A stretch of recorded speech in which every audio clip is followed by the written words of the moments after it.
people, great Biafrans, lovers of freedom, our Oduduwa brethren, even those from the Middle Belt who have now risen up to seek their self-determination.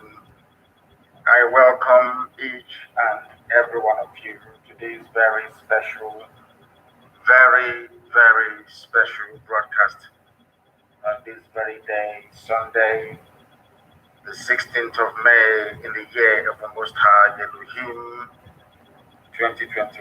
The time now is exactly 4 minutes past 7 p.m. in the land of Biafra.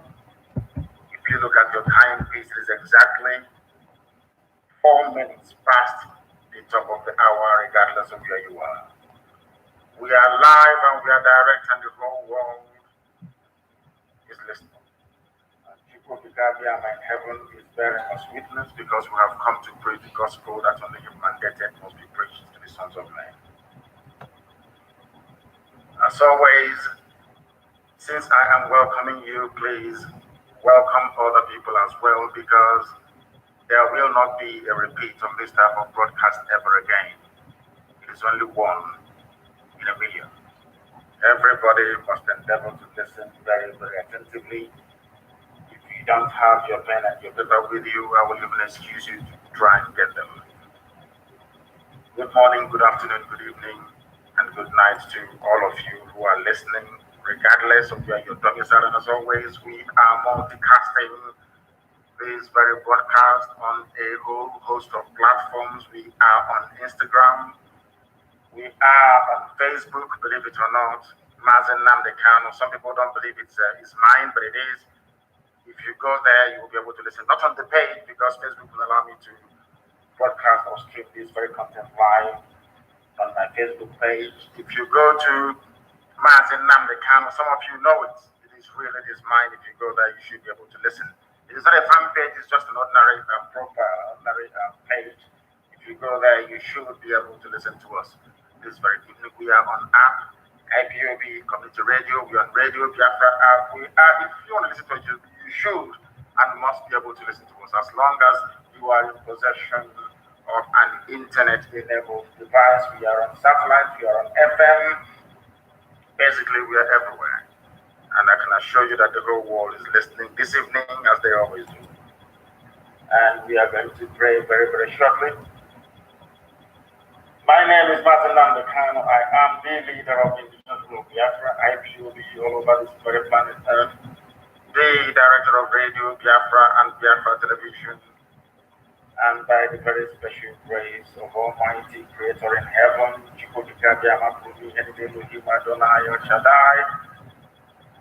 I will now and forever remain a servant of the wonderful people of Biafra. A very special race, a very special breed, the children of the Most High, the sons of light, the daughters of enlightenment. I welcome each and every one of you. I'm going to pray very briefly, that we may commence what we have in store for you this evening. It will take us about 2 hours, or roughly 2 hours and a few minutes, give or take, either side, to bring to you what we have for you this very evening. Chineke na nke pụrụ n'ihe niile, anyị kwere gị nkwa sị na nke ọjọọ ma anyị kelee gị, nke ọma ma anyị kelee gị. Na ndụ ndị a niile eji wee na-achụrụ gị aja, onye nwe m, n'oge erule mgbe ị ga-emejupụta nkwa nke ikwere ndị gị. N'oge ahụ bụ ugbu a, n'ihi na ị gbara anyị aka ama oge gara aga, tupu ụmụ mmadụ wee si n'isi ha nọ wee hụ ụzọ, tupu ndị nọ n'ụra wee kunie, iziri anyị ozi na mmụọ si anyị n'oge ga-abịa mgbe ndị Fulani ga-abata ala nsọ gị, na ha ga-emebili ụmụ mmadụ, na ha ga-egbu ndị mmadụ. Wee na-ebe akwa wee na-eti mkpu n'ime ruo mgbe m na-akpọkwu aha nsọ gị, nsị gị onye dị nsọ ruo mgbe ebighị ebi, gịnị ka anyị ga-eme? Nwa okwu nke gwara m nke m ziri ndị dị ndụ na nke ebere dị ngozi sị na ha ga-egbu anyị, anyị onwe anyị ga-egbukwa ha, ebedomazụ anyị ga-enwe nwere onwe.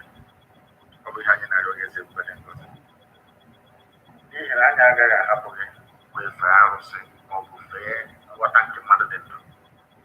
Ọ bụ ya mere n'ala nsọ gị eze ebere dị ngozi ka anyị nwe arụjụ ndị nsọ. Ọ bụ n'ala nsọ gị ka enwe ndị a na-akpọ ụmụ Chukwu. Ọ the children of the kingdom of heaven in Enugu State. The children of the kingdom of heaven. A name that came before white people even brought their Bible to us. We answer Ujubu. We answer Obasi. We answer Tamono. These are your names, but these are also the names that we bear.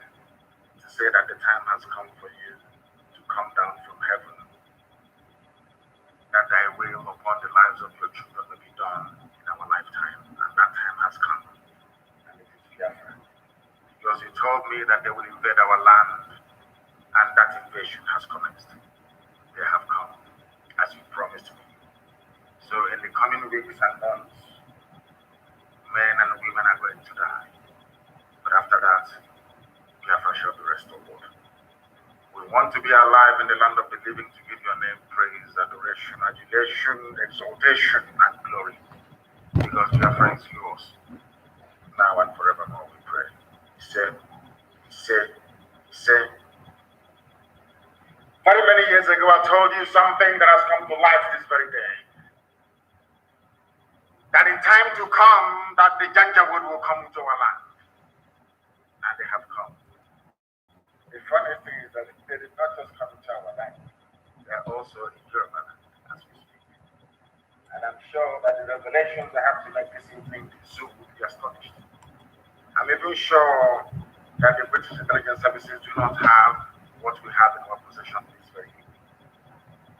And I'm sure that the Fulani Janjaweed who are in control of Abubakar Yusuf Mohammed, the idiot from the Republic wearing Buhari mask, do not even know what I'm talking about. And this evening, the zoo will be shocked to understand that there is nothing they do, there is no move they make that we are not aware of. But first of all, I'm going to start with an article that I saw in one of the online newspapers, the zoo. It's from Sahara Reporters. And I was absolutely astonished when I saw it, because I didn't quite believe that they were capable of publishing such material. We are living in very strange times, I can assure you.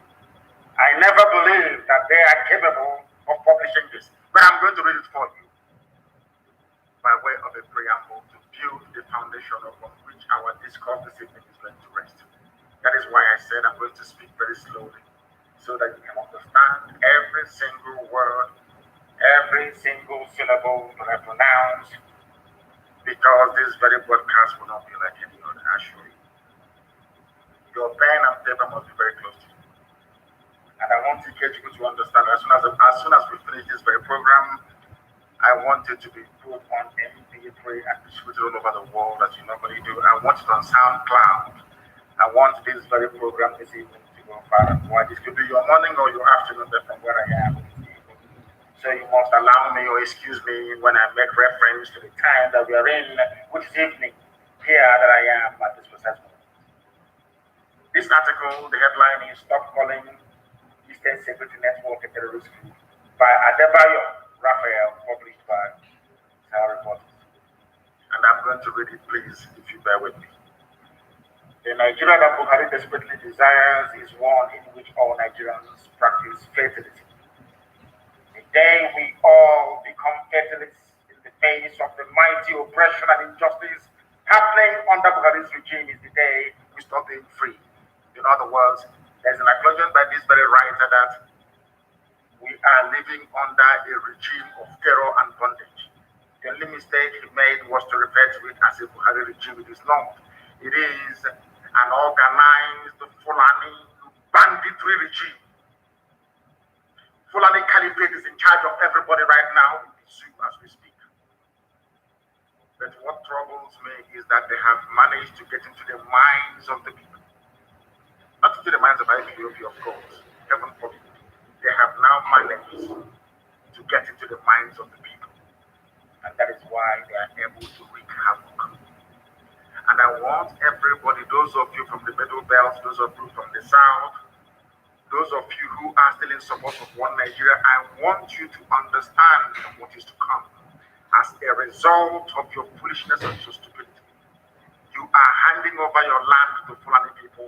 And and I'm going to prove it to you this very day.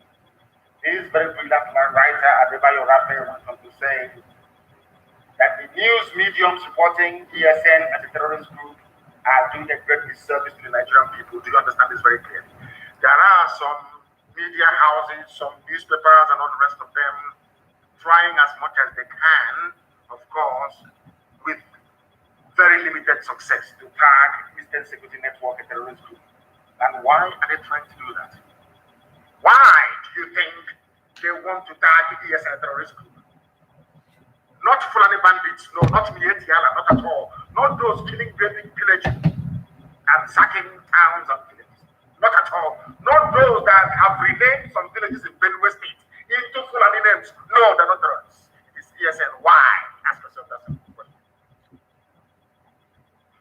Because Eastern Security Network is on record as being the only people to drive away Mietiala from any state in the entire Nigeria. We drove Mietiala away from Ebonyi State after 4 years of war. 4 good years of war, they ran away from Ebonyi State. That is why they have now gone to go and bring in their big guns, their big brothers. Then we're going to face them and we shall defeat them. Mietiala was in Ebonyi State as a fully fledged, functioning Fulani-sponsored terror group. Even your so-called presidency said in the public that they are legitimate stakeholders in the government. In other words, what is happening in Nigeria today is an organized Fulani banditry. But some of you in the South are too stupid. You are too useless, you are too hopeless, you are too idiotic to see what Fulanis are doing. But it's going to happen. But before I came on air this evening, I had confirmation that they are now in Lagos. That was what they were trying to cleverly disguise as IPOB attack on Lagos. I want to let you understand. If I tell the terror group in Lagos, you will marvel. But we know we have their intel and we're going to give it to you this evening as we proceed. They are trying to get you to tag ESN a terrorist group. Why? Because we defeated Mietiala in the East. We rendered them useless. It was because of the work that Eastern Security did in the past, is doing now, and will continue to do. That is the reason why the Southern governors came together in Asaba only last week to announce a ban on open grazing, to try for the very first time in their lives to confront head-on this Fulani Islamic hegemony. As a result of the bravery and sacrifice of the security network men and women. Without ESN, all of you would have been, it would have been over for all of you. And now, without this IPOB, all of you would have been gone. You see, I told you before that there is a method to our madness. We proceed very, very gingerly and cautiously, trying to take our people with us every step of the way, but above all, the understanding of the very perilous times that we're living. These are the things you must calm down to educate yourself, because sometimes our people are always in a hurry. They're always in a hurry. In the process, they fail to factor in every variable that will enable them, or that should enable them to understand the tactics of the enemy. Most of you don't understand the way the Fulanis operate when we do. That is why we have been able to predict every of them. This very person is telling us that anybody saying that ESN is a terrorist group wants you to become weak, wants you to become the oppressed inside Nigeria. What IPOB is doing is to defy oppression, is to confront evil face to face. We have paid very dearly for it, and we're still paying for it. But the sacrifices we are making is to ensure that the generations to come after us cannot endure this level of oppression, this level of humiliation.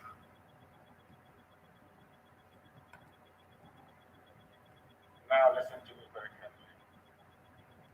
What the Fulanis are doing, according to this writer, Adebayo Raphael, by attempting to tag ESN a terrorist group, is to tell every Nigerian that you can never be free. That freedom means being targeted and killed by the Nigerian state.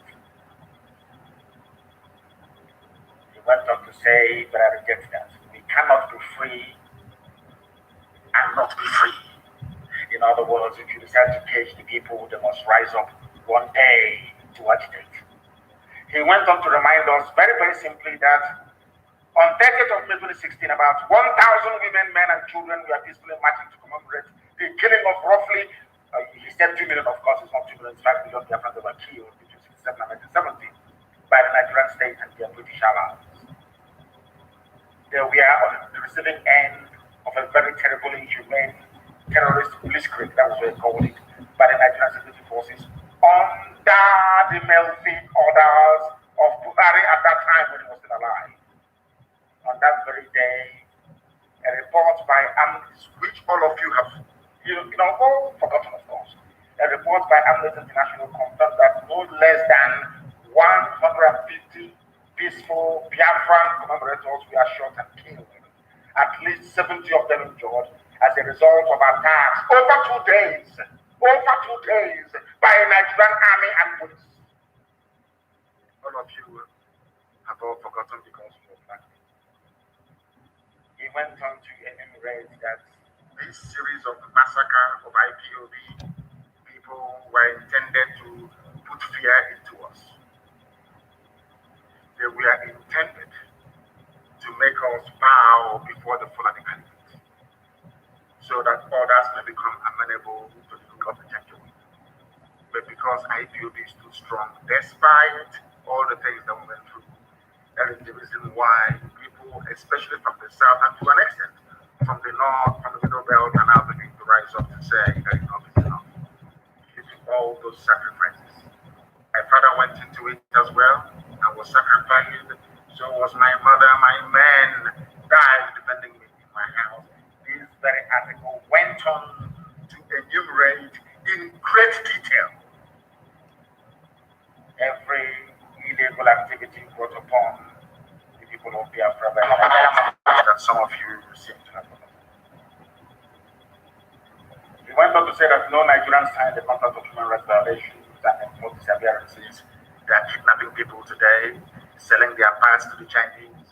In other words, if you go to China now and you order penis wonton soup, you see the penis of young men from Biafra land in your bowl of wonton soup in China. Right now, as we speak, the kidnapping, the disappearances are going on, nobody's talking. Any day we react to it, all of you fools from the south and to an extent from the middle belt will be shouting and writing your usual rubbish. Now that extrajudicial disappearances and enforced killings are going on, right now in our land, nobody's talking. The day we react, all of you will start jumping up and down. And I will come to the brain of the black man later on, because I have something in store for you this evening. At least to help clear up all those cobwebs that makes you, should I say, predisposed to stupidity and mind control by people you should be controlling instead. The Fulanis have come to take over our land, and we have said to them that they are not going to do it. We are not going to allow them to do it, not now, not tomorrow, not ever. And the sooner they understand this, the better for everybody. And now, when you can call me a terrorist, you can write all the junk you like.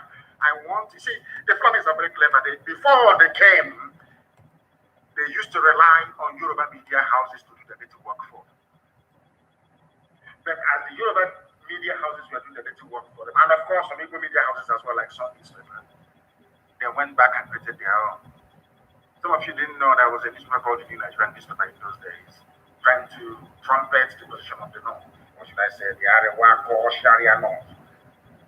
Today they have the Daily Trust and they have Premium Times doing a very beautiful job for them. Their job is to assuage you that the ones that will come and inflict injury and pain on you, they're the ones telling you, oh, don't worry, it will be better, you'll get healed. They will never tell you that the person beating you will never stop beating you. No, they will tell you, oh, don't worry, it's not only pain. After a while, you get over it. And what the likes of what you so calm of all these flames is to understand what I'm saying this evening. You people have placed our lives in danger. Because of you, that is why all these killings are going on all over the place by the Fulani. Because of you, those of them in the West, like Tinubu, Obasanjo, and all the rest of the fools over there. Because of you, that is why this evening, as I'm right here on air preaching, Yoruba people are paying ransom to go to their farms to that farm. Yoruba. The media will not report it. The same way they will not report how many soldiers they have lost so far. That is their new game plan. But in Biafra land, they will keep dying. That I assure you. Kidnap all you like. Intimidate all you like, oppress all you like. But let me tell you something you don't quite understand. We are involved in a nationalist pursuit. We are pursuing the freedom of our land, and it can never stop.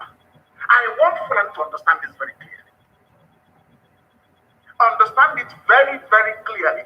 We are not going to stop. Not today, not tomorrow, not ever. If you have come to our land to kill us, you are going to die there. That I can assure you.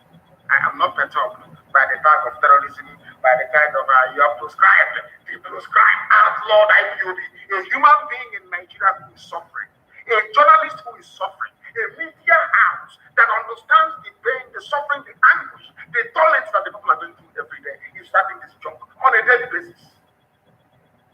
And the Fulani gangs are going to do. They're all going to find you. They will find you. Do you know that people are being kidnapped in Aba by the Nigerian army sent to Sokoto?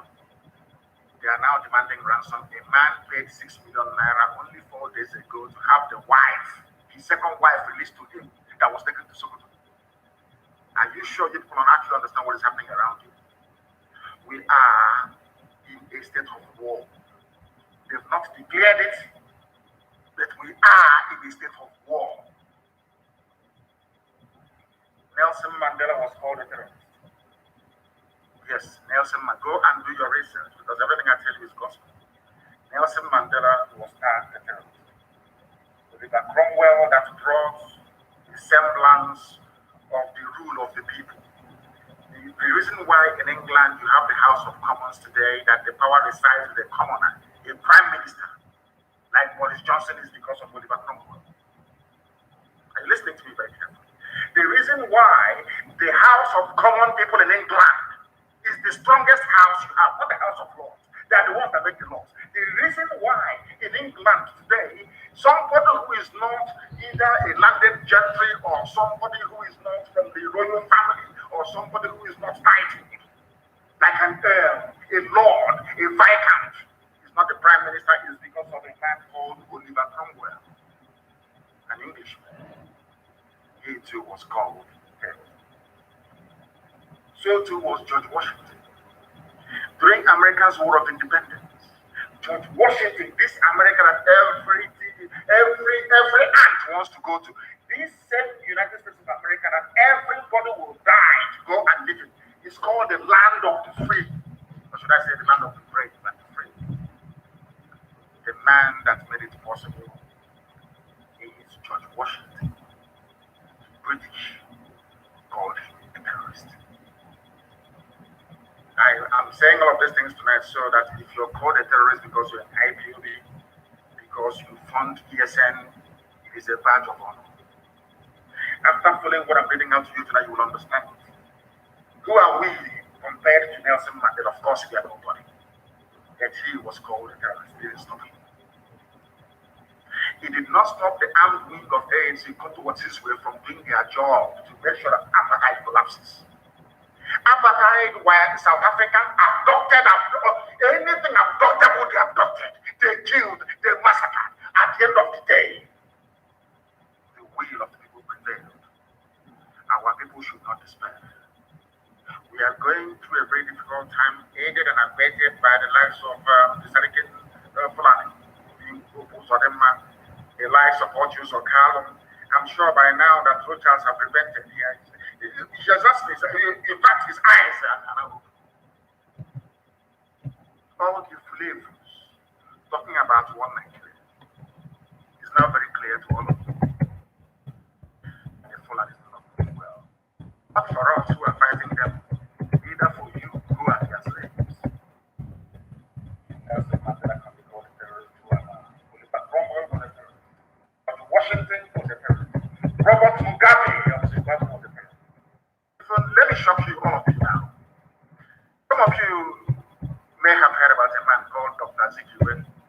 Dr. Nnamdi is his name. I don't know. It was just a mere blind one. You know that Dr. Azikiwe was called a terrorist, exiled to Ghana. Do you know who called him a terrorist? Something. I think you know. Dr. Azikiwe, that fought and set Nigeria free. Do you know he was sent to jail by the British? Do you know that Ahmadu Bello never went to jail? Do you know that Abubakar Tafawa Balewa never went to jail? The only people that went to jail are those from the south. Awolowo and Azikiwe are the only people that went to jail in order to set Nigeria free. Are you aware of that? No, you don't know. And they were called terrorists. Yes, Nnamdi Azikiwe was called a terrorist by the British. You must listen to me attentively. I said this program cannot be like any other. You must listen attentively this evening, please. And invite people to come and listen as well. Nnamdi Azikiwe was called a terrorist by the British. Chief Obafemi Awolowo was not spared. Chief Obafemi Awolowo was called a terrorist as well for trying to set his people free. I want IPOB to know tonight that being called a terrorist because you're fighting for your land and your nation is a badge of honor. It means you've arrived. It means the enemy is scared of what you're doing. And it means that you're succeeding at whatever thing that you're doing. Are you following? If you are in freedom fighting anywhere in the world, and the people you are fighting have not come to refer to you as a terrorist, then that means you're not doing anything. That means you're not threatening the status quo. You understand me very well. That is why in our case, where there is no democracy, because in Africa there is no democracy, people are very primitive. People are basically like wild animals in the forest. They have no brain. That is the reason why we need to agitate the way we are agitating, or else we can never be free. Understand this very, very clearly, please. Awolowo was also a terrorist. For the sake of Yoruba journalists working for Channels Television, all those Yoruba people writing for the Punch newspaper, I also want to let you know tonight that Awolowo was once a terrorist because he was fighting for you. I hope you understand what I'm saying. The world knows we are not terrorists. We have not gone to markets to bomb people. We have not gone to mosques to bomb people. We have not been to churches to kill people. We have not killed anybody, as a matter of fact. What ESN is doing is driving away Fulani terrorists in our forests. How can that make us a terrorist? By pursuing terrorists. How is that possible? How is that possible? Now pay attention to what I have to say. Do you remember those police they sent to Somalia? And I want people in Lagos to confirm this. I want my Yoruba brothers and sisters to confirm this, please, tonight and tomorrow morning. Do you know those police people they sent to Somalia? Ask yourself, why would any sensible country in the world send their police to Somalia? Is that possible? Do you know what they went to Somalia to do? I think that the Nigerian government will be shocked tonight that we have this intel. And I want to let them understand that the M branch of this very movement of IPOB to restore Biafra, our M branch is far more resourceful than any other organization in the whole. There is no move they make we don't know. We know how many tanks they are bringing. We know how many soldiers they are bringing. We know the type of armaments they are bringing. Everything we know. Ask the National Security Advisor of Nigeria. Ask their head of National Military Intelligence in Nigeria. Ask all the so-called big wigs of intelligence in Nigeria. And also ask the British, why did Nigeria send the so-called policemen to Somalia to go and train people? You know what they went to Somalia to do? They went to go and recruit Al-Shabaab, terrorist operatives, to come to Nigeria to help them fight this war. That was why they went to Somalia. I'm sure this night will be shocked how we knew this information. They went to Somalia. There is no country in the world after the debacle of U.S. rescue mission, Operation Hope, under John F. No country in the world has ever dared to send their people into Mogadishu. Only Nigeria. Why? To go and recruit the very deadly Al-Shabaab terror group.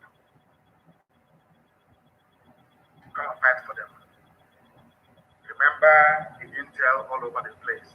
America gave you intel a few weeks ago. I also have Operation Hope.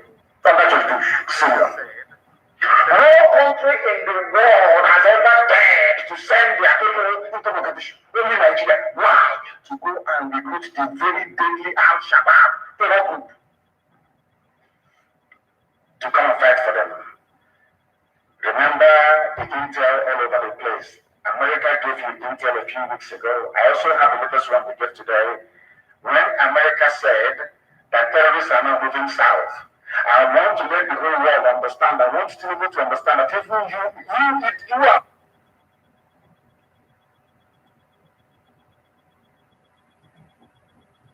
Fight in the south. So they are demonstrating. They do not have the numbers to fight in the south.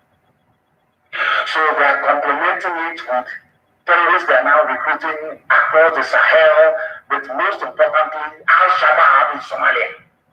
That was why they went to Somalia. Have you had any updates since they went to Somalia? Have they tried to show you anybody they have recruited from Somalia or how they helping the Somali government? Have they done so? The answer is no, because their motive there is sinister. They went there to go and recruit Al-Shabaab terrorists to come to kill all of you shouting one Nigeria with green white green flag. You know, sometimes I think that him in heaven is maybe trying to hold us back to unleash this thing from the Fulani so that all the slaves will die in misery and in regret. That was why they went to Somalia to go and recruit Al-Shabaab to come to fight for them. And this Al-Shabaab, they are the ones who are in Lagos, planning to attack Lagos. They never told the police commissioner to say it's IPOB.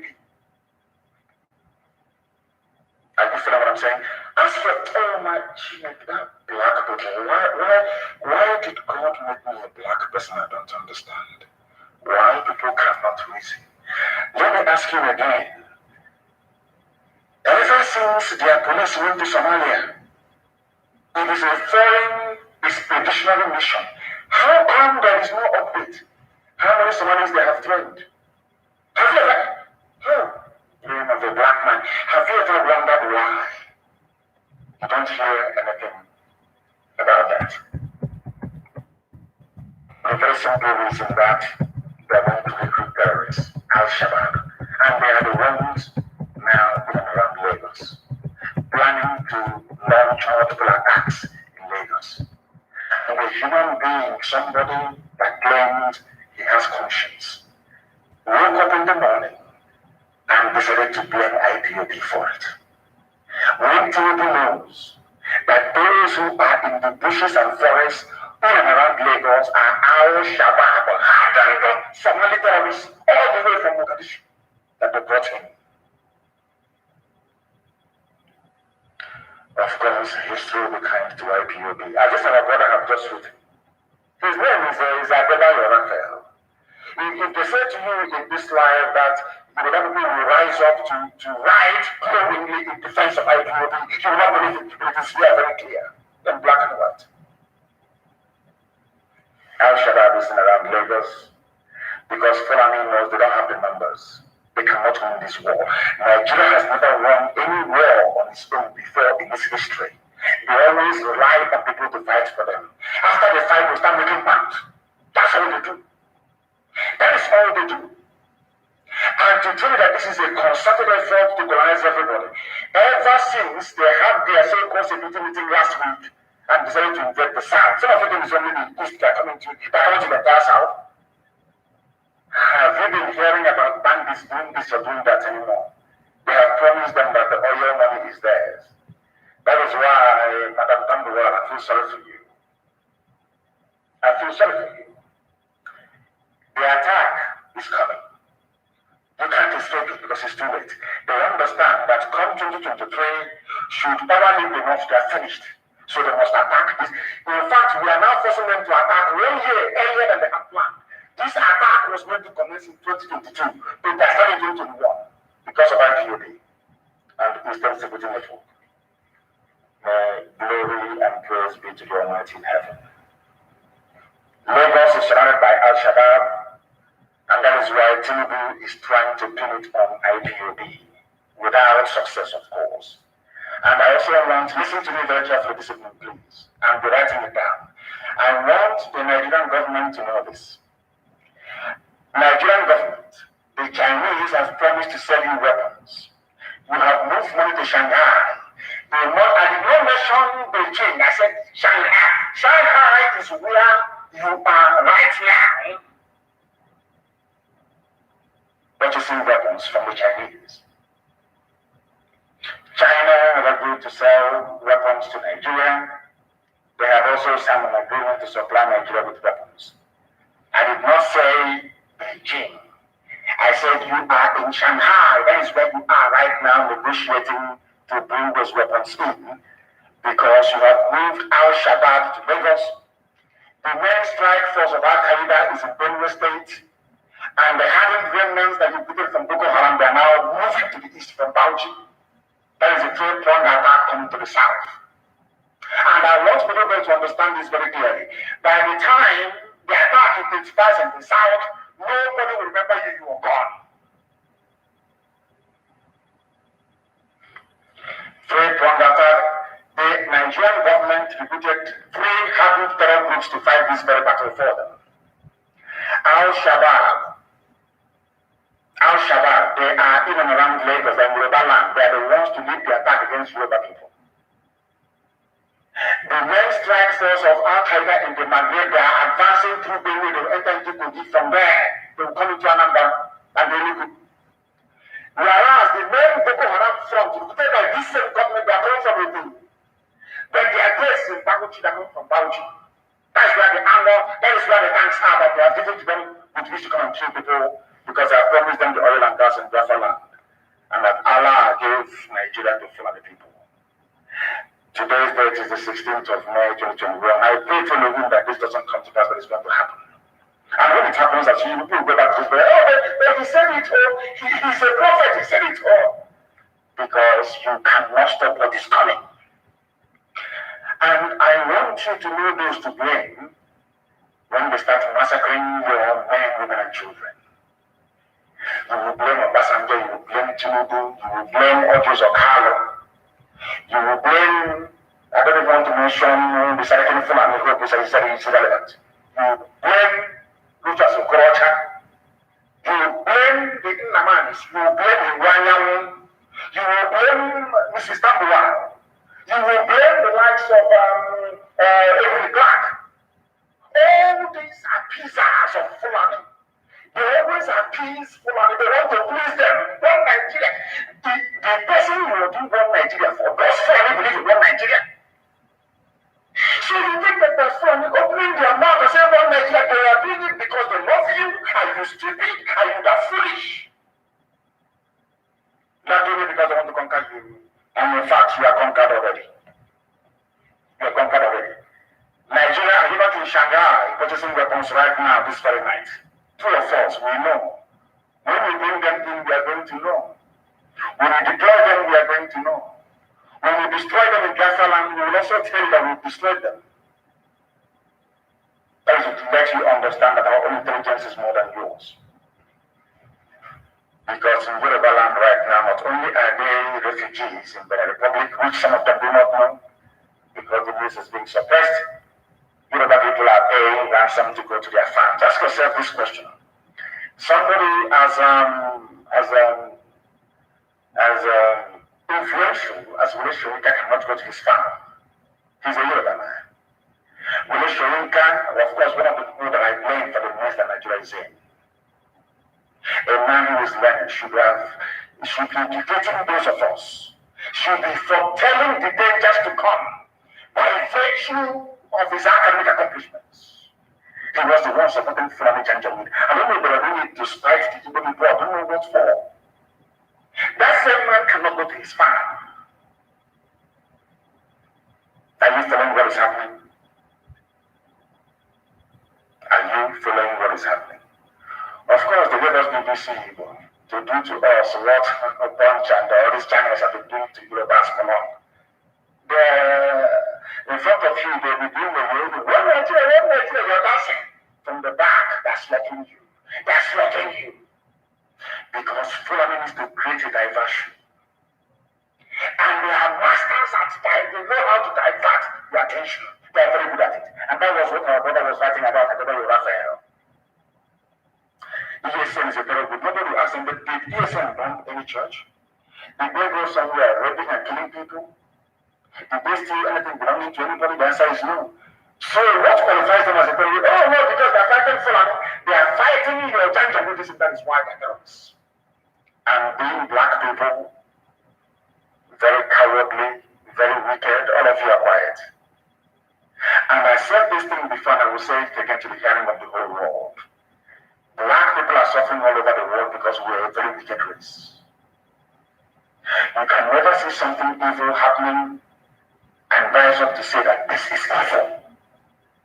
Regardless of that person's ethnicity or tribe or religion, you say this thing is evil. I was in detention.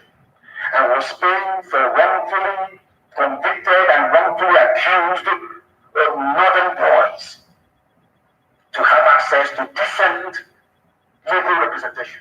I was paying for it. I was in detention. I was paying for it. I was paying for people who were wrongly accused of being Boko Haram members to be set free. I did not mind which tribe they came from. There is a video of it, and I want all of you to know that I was in High Court. I was the one that paid for the parents to come to Abuja. In High Court, that I will tell the world where the children were being kept. I did not do it because they were Igbo, or Efi, or Ibibio, or Biafra. I mean, no, not so. Because they're human beings. And the truth must prevail. And I'm telling you, maybe that is the reason why, despite all their attempts to kill me, they have not managed to do so. Because this God that we serve in heaven can see the hearts of men, even in secret. I know that I have no ill feelings towards anybody on this earth. All I want is to be free. The reason why I want to be free is because Nigeria can never work, not today, not tomorrow, not ever. And I have pride and I have honor. I cannot be following white people all over the place, staying in a white man's land, working, them giving me everything, 24 hours electricity, housing, education, everything, and I cannot give the same thing to my people. If I can't do that, I'm a failure in life. That's why we want Biafra. Not out of hatred for anybody, not at all. But Fulani wants to take over land, and they're saying, no, they cannot take it. And some of you idiotically are supporting them. In the next coming months, you will see the result of the damage you have done to yourselves. You will see it. Because I know that Fulani Janjaweed will need access to our oil and our gas. And I'm telling the UK government today that on our land, all these plans are put in place because the person on the ground directing this Fulani attack is a woman, a white woman, that on our land, that's the one doing all this work for Britain. Britain, one day, you see this little snake you're feeding, this Fulani Janjaweedism you're supporting, they will destroy you. One day they will kill British people in your so-called Nigeria. Go and mark my words somewhere. You people never learn. History is replete with Islamic governments you've helped in the past. They came back to bomb and to kill you. I'm talking about Britain, the UK. So we'll probably kill you one day. All this aiding and abetting of atrocity upon atrocity. The reason why the Fulanis are coming now is because Britain told them to attack now because Israel is under siege from Hamas. That is the signature, that is the handwriting of Britain, that is the way they operate. The reason why Harold Wilson allowed the British to support the Fulani Janjaweed to kill 5 million people, the second worst genocide in the history of man, was in 1967. Two things happened. At the same time, Israel was under attack. As Africa. Israel was under the Yom Kippur War of 1967. Israel was under attack. As Israel was under attack, Gordon launched his strike at Beckham. Britain calculated that the whole Vietnam War and everything will take over world attention. And the whole world now is focused on Israel. So the Fulanis can now come to Biafra land and kill as many people as possible. Britain will ensure that the world will not hear about it. Are you following what I'm preaching? Are you following what I'm saying? Because what I'm giving you is gospel from heaven. It's so good again. The reason why they chose now to attack, it won't surprise me. I don't know. I don't have the intel yet, but it won't surprise me if Nigeria and the United Kingdom has in hand in the attack that Hamas is launching against Israel. And I'm being honest with you. Or maybe they knew about it. Of course, they have a very credible and formidable intelligence services. They knew about it. And what they said was, Nigeria, this is your time now to move in. Because the global attention is on Israel. Go to Biafra and kill as many as you can. Subdue and suppress them. Do you know how I knew that this was going to happen? Anywhere Katina Line visits, anywhere she goes to, give it only 2 weeks, the army will move in there to kill you. I'm telling you, simple ways I can do it. Every time there is a crisis, the British High Commission of Katina Line, anywhere, anytime she's on the move, you are finished. She was the woman that visited Bola Ahmed Tinubu. The next day, people were dying around the ghetto bit. After visiting all Jews of Harlem to go and engage the Poles of the East, all Jews of Harlem told them to go ahead to come to our land to kill us. Kakiona, that's the woman's name. British High Commissioner to the zoo called, that they created called Nigeria. And people don't want to understand because I'm going to come to the issue of black people later on. Because the time has come for us to begin to reason properly like human beings. Do you know somebody called David Anderson, the U.S. intelligence chief? He warned us having Nigeria needs to keep its eyes open. Terror groups have taken over the region. This is the news being reported 3 hours ago. 3 hours ago, go and Google it. Southern Nigeria needs to keep its eyes open. Terror groups have taken over the region. This was what Tinubu was trying to build on IPOB. Are you familiar? This was what Tinubu was trying to build on IPOB. So when Al-Shabaab is slaughtering people in Yoruba land, Tinubu will say it's IPOB that's doing it. But as God will have it, the love I have for Yoruba people stemming from the love they have shown to me, I'm being honest with you. We talk privately. The land of Daya Debanjo, the land of Ganyadams, the land of Iboho, the land of Femi Fanikayo, the land of Takashoranti, the land of my late friend. Why would I go and attack it? They don't know that we are under oath. Do you know we are under blood oath with our Yoruba brethren? Are you aware of that? Blood oath. That we can never ever, not in a billion years, work against each other. Never! That is why you see their rallies. You see the way they do their rallies? That is why everywhere is public. And the intelligence officer that spoke to us told us that they don't want to attack Yoruba yet. Their plan before was to attack Yoruba first. Take over Yoruba land and then come to the east to subdue us. But the only people they fear is IPOB. Demonize them. That is why they want to demonize us. If you're from the south, I want you to listen very carefully. If you're Biafra, if you do the well, even from the belt. The United States has said that the southern part of Nigeria should stay on alert because terror groups are already establishing their presence in the country and moving down south. The warning was made in a media briefing by David Anderson, commander of the U.S. Special Operations Command Africa. He said Al-Qaeda is also expanding to other parts of West Africa. We have engaged with Nigeria and continue to engage with them in intel sharing and in understanding what these violence extremists are doing. Not IPOB.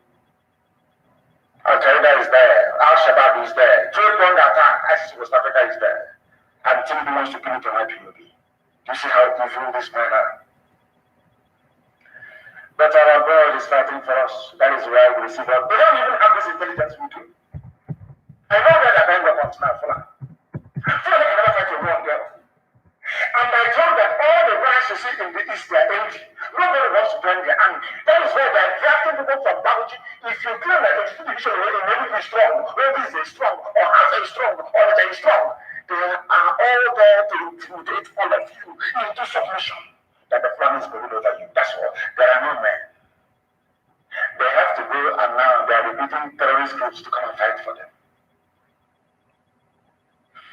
must understand what is happening. Therefore, it never came to me as a surprise. Katrina Land, the UK High Commissioner to Nigeria, wants the Igbo race to be wiped out. The same way people want the Jews to be killed. Any day our people rise up to recognize and understand this, the better for all of us. Some people want us dead. Not that we have done anything to them. No, not at all. But because United Kingdom believes that the coming of Biafra will herald the coming of Christ, that the world will come to an end. Any day the black man acquires reason. Any day the black man can build a car. Any day the black man can feed himself. That day the world will come to an end. That's what they believe in. And they know that it is Biafra that holds the key. They understand that very well. That is why it never came to me as a surprise that after Katrina Land visited the ash-straight audience of Kanu, the very amorphous, headless monster known as Fulani Caliphate declared effectively the Second Biafran War. Something tells me, as I told you earlier, that the timing of this war on Biafra has something to do with Britain. Because in like 1967, Israel today is at war. The same way they were at war when Nigeria attacked Biafra in 1967. They now want to use it as a cover to commit genocide. And I'm telling Biafrans to know that we are effectively on our own. We have been given two choices by the United Kingdom, the slave masters and the colonizers. The UK have given us only two alternatives. And I call it the devil's alternative, of course. We either submit to the will of their puppets, the Islamic Caliphate, or we will be wiped out from the face of this very earth. The question you must ask yourself tonight as a Biafran, as a Southerner is, do you want to be a slave to the Fulani Caliphate, or do you want to die on your feet? Live for 1,000 years on your knees, as most of them are doing without even knowing it, or you die on your feet. The devil's alternative. Whichever option we choose, men are going to die. Which one do you prefer? Are we going to fight and die like men? Or are we going to submit to a lie for Wallahu Akbar? It's entirely up to you. The time is now because the enemies they have come. And no, I didn't say they are coming, they have not come into our land. And as I promised them, if God is on our side, which I know He is on our side, this army of Nigeria will die in Biafra land. That is how God intended it to happen. Many of us are going to die. And I'm believing it myself, mind you. Many of us are going to die. But Biafra is going to come. And everything called Nigeria will perish in Biafra land. The world must be prepared for what is to come.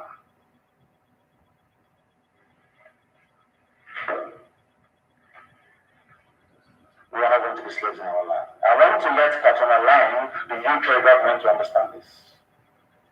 That we have chosen the path of death, that to submit to the will of the Fulani Caliphate. Death is better for us. People are dying every day. I don't know human beings. People are dying every day. Are we better than them? Those who are dying, are we better than them? We must develop the mindset of the Afghans. And that is why Afghanistan cannot be. It doesn't matter the firepower you have. NATO is in Afghanistan. And they live in Afghanistan and says no.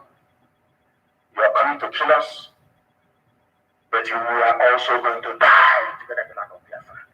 Let anybody say it not to wrong them, because things are going to start happening in the next 14 days. When it starts happening, the slaves may talk and yap and write their rubbish. But now that the Fulanis are kidnapping our people, disappearing us, killing people in droves, nobody's talking.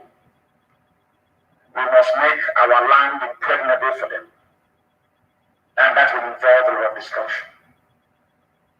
I'm saying it live on air so that all of you will understand. To slow the advance down, we need to destroy a lot of things.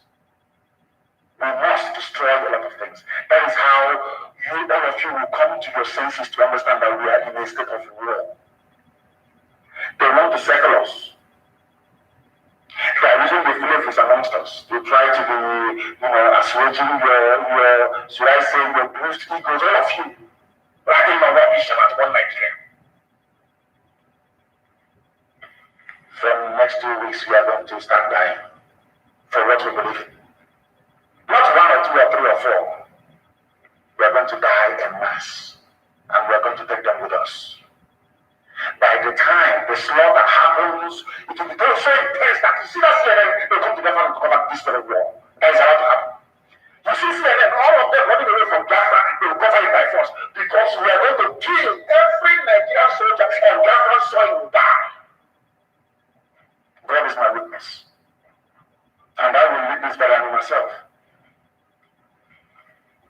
I want the UK to understand that we have chosen to die than be slaves.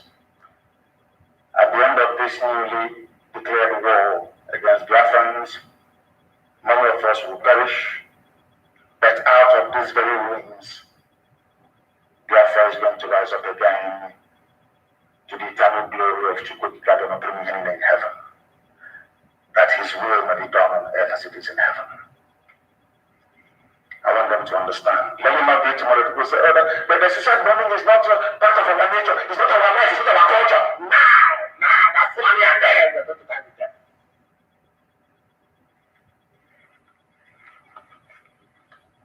We are Biafrans, as they will say in the Liverpool fan. What we do in life echo in history, as they sing. What you achieve in life will echo because it's appointed unto man to die only but once. Earlier I was mentioning Mandela, I mentioned George Washington, I mentioned Oliver Cromwell, I mentioned Mugabe, I mentioned, I don't even know if I mentioned Castro or not. What is your called terrorists? They are all dead, but they are immortal because we still mention them to this very day. We crave immortality, and in 14 days it will start. Don't say I did not warn you, please. Don't say I didn't warn you. Fulani brought war to our land. All we asked them to do was to leave our forest and go and live in the township, rent a house and live in the town, bring down your nama, sell it, and do whatever you want to do with it. You cannot stay in our forest. You cannot stay there. If you stay there, you will die. That is the only crime that Eastern Security Network committed. Nobody can tell us today if their mosque has been bombed by ESN or any village or nothing. So these people who are calling terrorists, what is their crime? Because they said that we cannot take over their land. That is the crime of ESN and IPOB by extension.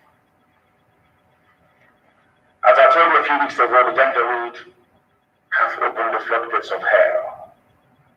And unto thy hands, O Elohim, we commit our spirit. As they will say in one very popular movie, those of us who are about to die, we salute you. Because the land of Biafra will be defended with the blood of anything that moves. Rather than the Fulani to take over Biafra land, there will be no living organism in that very place. I am warning every traditional ruler, every governor, every senator to understand what I'm saying this night and take it on board. And do not quote me out of context. If you want to be a Fulani slave, go to the middle belt and join them there, or you can be slaves to one Nigeria, it's your business. You see the land of Biafra, we cannot surrender to anyone.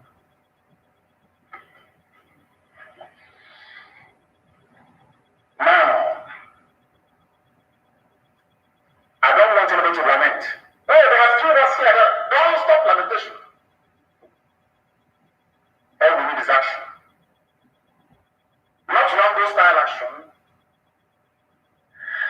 If you want to know how Britain ran away from Israel, go and read the book. Just Google it and say, how was it possible that the state of Israel was established despite hostilities from everywhere, surrounded by enemies?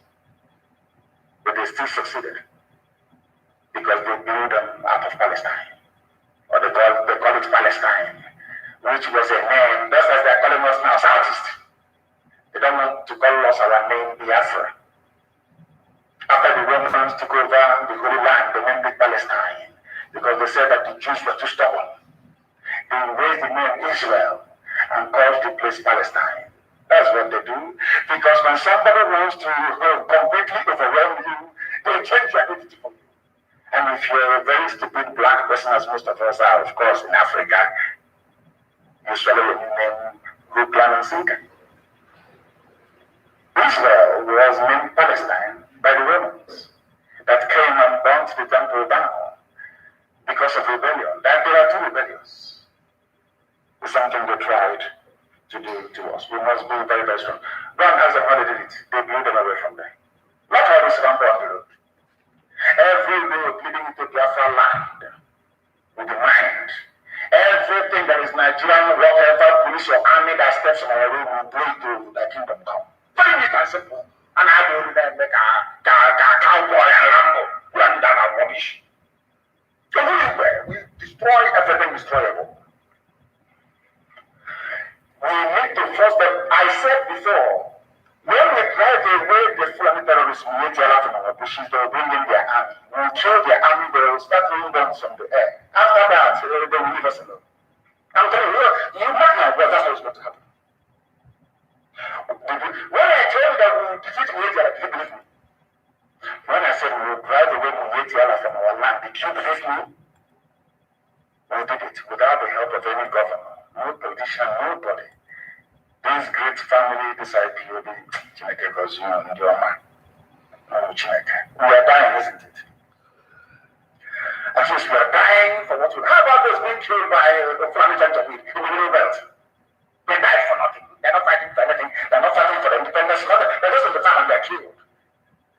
For you to die because of defending your country, your nation, is the greatest calling anyone can have in this life. You must understand that.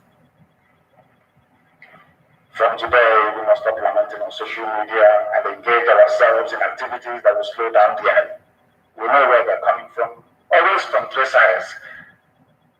They'll try to come from Kogi, they will come from Ibrahimsis, they will come from Nugu. Only three sides they can come from. Only, nothing else. We slow them down. We destroy everything destroyable to slow them down so we can kill them. They're not trained in war because they're not patriotic. These are terrorists. What inspires them is some stupid quotes in the Quran. What inspires us is the gift that God gave to us. That this land of Biafra is ours. In perpetuity. No one can take it from us. We are in a state of war. Every scientist, everybody must come out now to begin to prepare. We are going to dig our trenches. We are going to amass everything that we have built so far to prepare to repel the invaders. Every DSS office that we know of, every army cantonment or barracks that we know of, will be placed under surveillance. And we must begin to deal with them as we lay our hands on them. Because before I came on air today, I wanted to apologize to white people. You know, before I used to be very angry about apologize to Europeans and to Americans that enslaved black people. Because I have come to believe that the best thing that ever happened to we black people is slavery and European colonization. It's tongue in cheek, if you understand. It's sarcasm, if some of you can actually absorb it. Sometimes I wonder what would have become of us had Europeans not mercifully sold us as slaves, colonized us or given us limited knowledge with which we are making mouth today, boasting. I went to school. I went to Harvard. I went to Princeton. Oh God. Because I believe very strongly that we black people, we are a disgrace to humanity. Shameful. If with all our education, claims of patriotism, and goodness knows what else, we are still being fooled that Buhari is alive, then no black man deserves freedom. The black race, I believe, as somebody said a while ago, I don't know if it was in the power, I don't know who it was that said that Africa should be colonized again and dominated forever. Maybe they have a point. It seems to me that black people are intellectually inferior to every other race in the world. As I tweeted, was it yesterday, without Nigerians, I wouldn't have known how easy it is to fool and deceive black people. Since our brain cannot even interpret what our eyes can see, how is it possible that we can transform our society to serve our needs? It's not possible. If we see something, you can even interpret what you're looking at. We are foolish, both old and young. But in Biafra, we're going to redeem ourselves. Because it seems to me that we have eyes that we cannot see. We lack the capacity to engage the relevant sections of our brain that has to do with critical analysis. That is why I can come and say, IPOB is a terrorist group.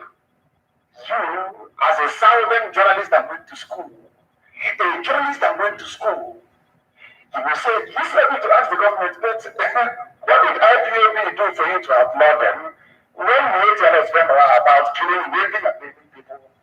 You are the outlawed, proscribed outlawed. You can't ask questions because you don't have conscience. That part of our brain that has to do with critical thinking and analysis, in black people, I don't think it is working. When you see something that is beautiful, don't you say that thing is beautiful? You may not have been to Niagara Falls, you may not have been to Kanu, you may not have been to Okota Lake, you may not have been to, I don't know, Otamba River, you may not have been to, but when you see beauty in nature, the first thing you do is to acknowledge it. When you see a handsome man, a beautiful woman, you don't need anybody to tell that this thing is beautiful. You say, oh, but this one is so beautiful. Or this television is so pretty. Do you know why? Because your brain automatically identifies anything that is beautiful. That is how human beings are created. You may not have seen that thing before. As one old woman taught me,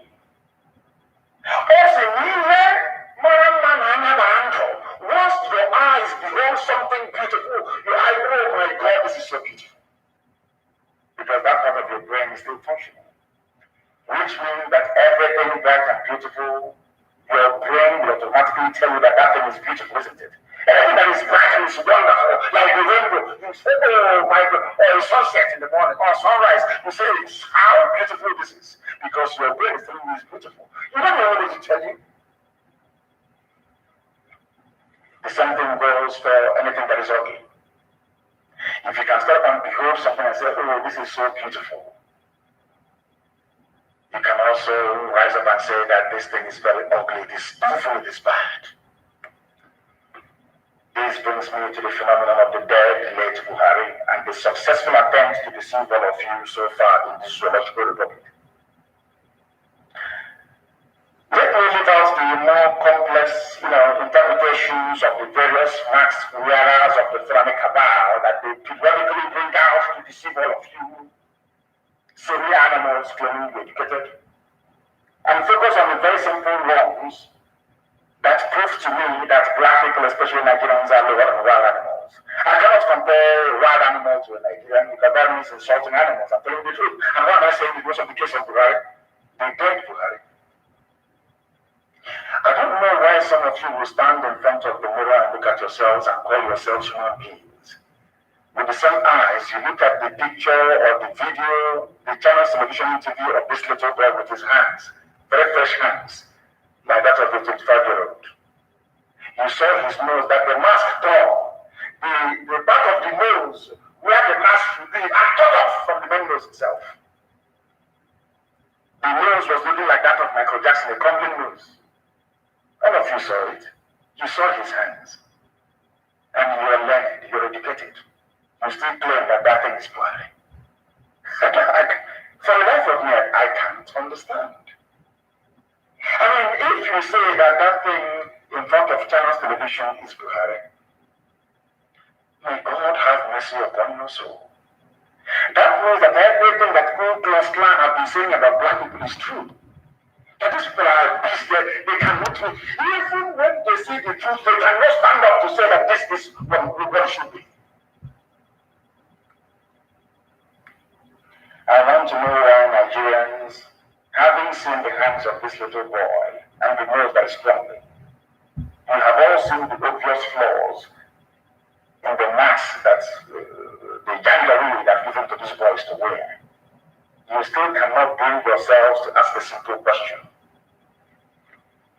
Do you know the person that you saw the other? Is that little boy called Tata Boy? He used to be a comedian. He's a little boy. I think he was born and raised in Zaria. You know that boy that used to mimic Buhari? Why haven't you asked yourself, where is that boy? It's zoological republic. Why haven't you asked yourself? He's not, I think it's that way they call him. Why have you not asked yourself, where is that comedian that used to mimic Buhari called Agwe? You know what they did to him? They took him to Asarok. They gave a family girl to him, converted him to Islam. So you don't know? Of course. So because they know that Yusuf of Muhammad is useless, he cannot speak.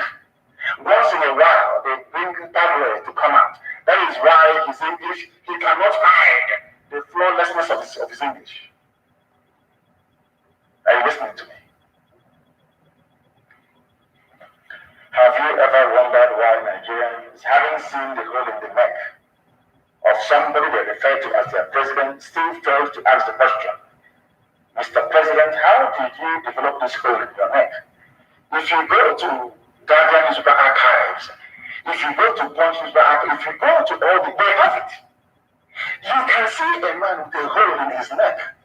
You know, when I ponder all these things, I keep, when I pray, I keep asking God, are you, were black people in your plans when you were making mine? Or did something go wrong somewhere? Somebody that did not have a hole in his neck yesterday, all of a sudden one morning, developed a hole in his neck. And the people that claim they are his citizens or whatever cannot even ask, what is this hole doing? Do you have any surgery or are you breathing from your neck? And they failed to close it. And these are people that want good roads and electricity and good governance. In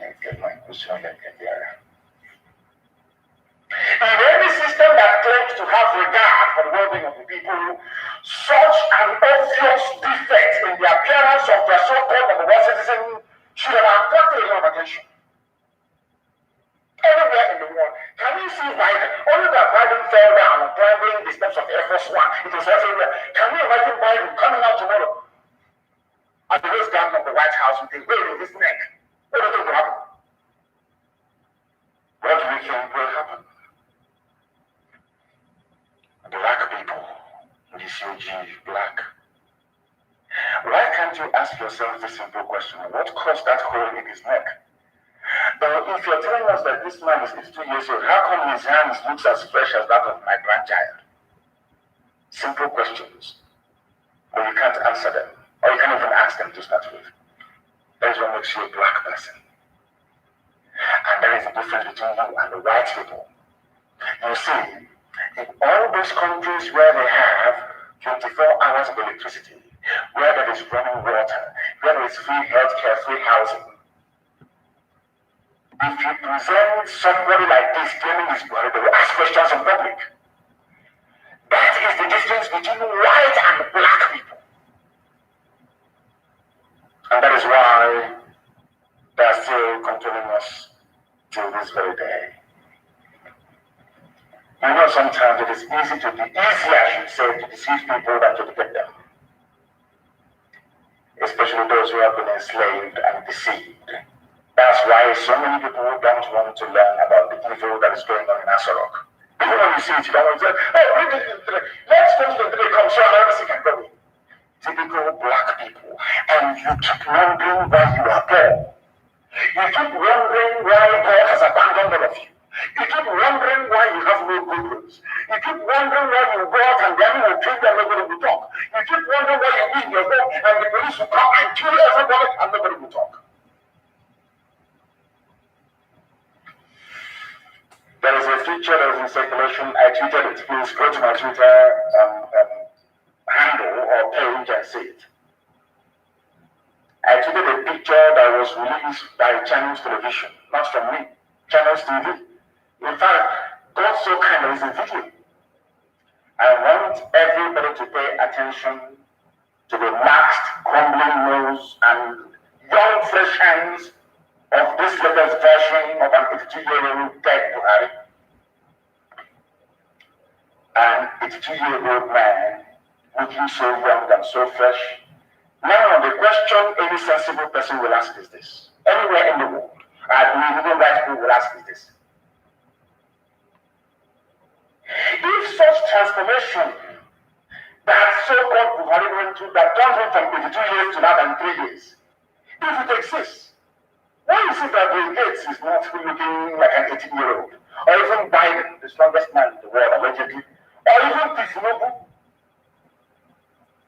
that not only looks old but very, very ugly like that?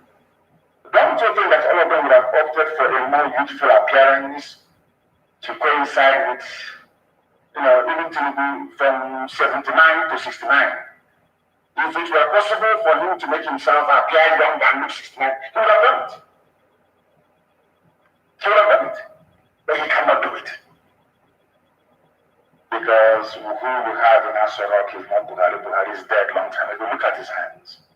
I want any Nigerian to look at the hands of that little boy and tell me that that boy is Buhari. Just look at the hands. And don't take the picture. Because it's Photoshop. Go and play the original Chinese television interview you see. He kept pulling at his nose mask now because we lambasted them. Because of the promoter here, they're not tying it around his neck. None of you can ask questions. Child, one of my greatest regrets in life is being born a black person. Because sometimes I wake up in the morning and think to myself, how can I be thinking this way? And there must be other people capable of thinking the way I'm thinking. How can you say that somebody is Buhari? He cannot put his mask around his ear. It's around his neck. You can see the nose. The double fold nose crumbling. You can see it's the mask that door. Yes, you cannot ask questions. You are there. You are looking at the fresh hands. The fresh hands. If whatever Buhari went through was possible to make him to turn him from being 82 to 33, why didn't Prince Philip do something? Queen Elizabeth of England. Why didn't Queen of England do something for her husband that just died? But because we are Africans, they can deceive Philippines and Nigerians, but they cannot see that clearly. It is we black people that destroyed ourselves with our own hands. Nigeria is a typical example. I will no longer blame any white person. I will not even blame anybody. See, Ku Klux Klan, all these racist groups, I can never blame them anymore. Because one day I was thinking to myself, a white man just can't be racist for the sake of it. Why are they not being racist towards Japanese people? It is now dawning on me that we are the reason why people are racist towards us. Our behavior and our way of thinking. We black people destroyed ourselves with our own hands. These people have made a mockery of their own constitution. If they cannot obey their own laws that says that once a president dies, the vice or deputy takes over, how do you expect the rest of the animals in the zoo to obey the constitution? Fulani Janjaweed, I'm asking you this question.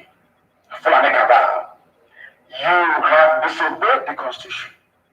Buhari died on the 27th day of January 2017. Instead of you to swear Usman Jobin as the president, you kept the military.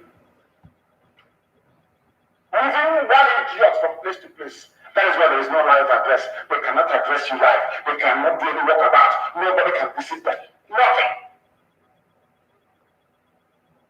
This you black people. You are the cause of your own problems.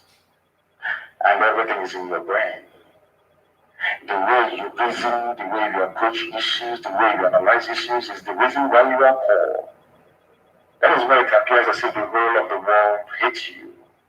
They call you nigger, they call you all sorts of names, not because they hate you, but because you hate yourself. The way you reason and the way you behave. We destroyed ourselves with our own hands. Even in Nigeria, the flag that wrote the constitution cannot even obey it. If you demand for DNA tomorrow morning, they'll give you the structure. Those of you asking for it, just ask for the DNA of that idiot. Just come out and say it. you see they will give you restructuring overnight. They can deceive you people, but not us. A dead man that should have been replaced now has a mask. Anybody can wear that mask with a rumpled nose, shamelessly telling us that he wants to invade the East. And we have agreed on a new measure to invade the East. Somebody who is not a Nigerian. Somebody who is not who you voted for, or you claim you voted for. A little boy of less than 33 years of age. Claiming this 82. When the world, when they look at that, they say these are idiots, let us kill all of them. Janjaweed thought by removing the mask from, they thought by not anchoring the mask on the ear and putting it around the neck, that somehow they will find a way to circumnavigate all the mysteries surrounding the death of Buhari. There is a girl I want to ask you. Anyway, her name is Yusuf. She's Yoruba Muslim, maybe Yoruba very those that come by from it. And that girl on Channel TV, God is it now, but I saw that it's Yusuf, Makari Yamama, Yusuf. And there's another Yoruba Fulani journalist, I don't know her name. What's her name again? I used to work for Adele Lambert, together I used to work for Sarah Reporters. Where are they now? Please send that picture to them and ask them. I want people to tweet that very picture, tag these people, and ask them, is this the hand of an 82-year-old man? My good friend and brother, of course, happy birthday to you, Philip. That said it is Buhari. People should send that very picture to Bele Mahmoud and ask him, Bele, is this Buhari that you know? In fact, I was just asking, is this the hand of a teacher? Look at your own hand, you are 61. Is your hand as fresh as this one? Because I told you before, you cannot, there's no way you can do plastic surgery on the hand. It will always show. That is why if you are putting on bleaching cream, the first place you'll be exposed are the knuckles of your hands, because your hand cannot lie. That's why God placed thumbprint on your hand, it cannot lie. Akaraga. Do you know it? Do you know people like Lawan, the Speaker of the Senate, people like those are the Maraputan, people that use bleaching cream, the way you know that a woman or a man is using bleaching cream is by the knuckles, the hand. There's no limit. You cannot deceive the hand. If your face can accept bleaching cream, if you see your hand, you will never accept it. After a while, it will burn. Your knuckles will burn. They cannot perform surgery on the hand to make it look old. Nobody can. The best way to tell somebody's age is by looking at the back of your hand. Once you're over 70, you see wrinkles. You cannot do surgery to remove them. It's impossible. How can somebody who is 82 not have wrinkles? And you say that that person is your president. You say Mr. President is an asshole. And you want me to regard you as a human being. How is that possible? When I say it, I'm insulting you.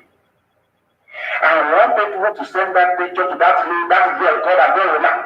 I don't know, it was always you that people defending Janjaweed. I don't know why. And the one called Mazi issue for China's television. Adele. Send those pictures to these two Yoruba girls and ask them a simple question. Is this the hand of an 82-year-old man? A very simple question. And these two will begin to crumble before your eyes. You know, our people don't know how to fight this very battle. They have no idea. Give us a structuring. Who are you begging to give you? So, by begging from the people, that means that Fulani are the owners of Nigeria. That is something we don't know. We, sir, we demand restructuring. Demand it from who? By virtue of you saying that you are demanding for restructuring, it means that you are acknowledging that somebody is holding it. And that person holding it, they are, or should I say, the people holding it, they are the owners of Nigeria. Oh my goodness me. A country that believes that cockroaches can keep the president and commander-in-chief out of his office, locked out for months on end, deserves not to exist. You people are the same Nigerians that Abba Kyari told you that rats and cockroaches prevented the president from accessing his office upon his return from medical whatever in London. And all of you believed it. Commander-in-Chief of the Armed Forces being kept away from his office by cockroaches. Hey! BCG, black people. Black people. They say that monkeys swallowed bags of money. Snakes. You know, so, seriously, yesterday I was thinking about this. Cockroaches kept the president away from his office. When people will see his headline, all of you accepted it. That was when they were changing the biometric on the door because nobody can enter into it. It was built by Babangida. It was basically the Mossad that told Babangida to build such bunker. So that any military coup is futile. You'll be there until help will come from the outside world.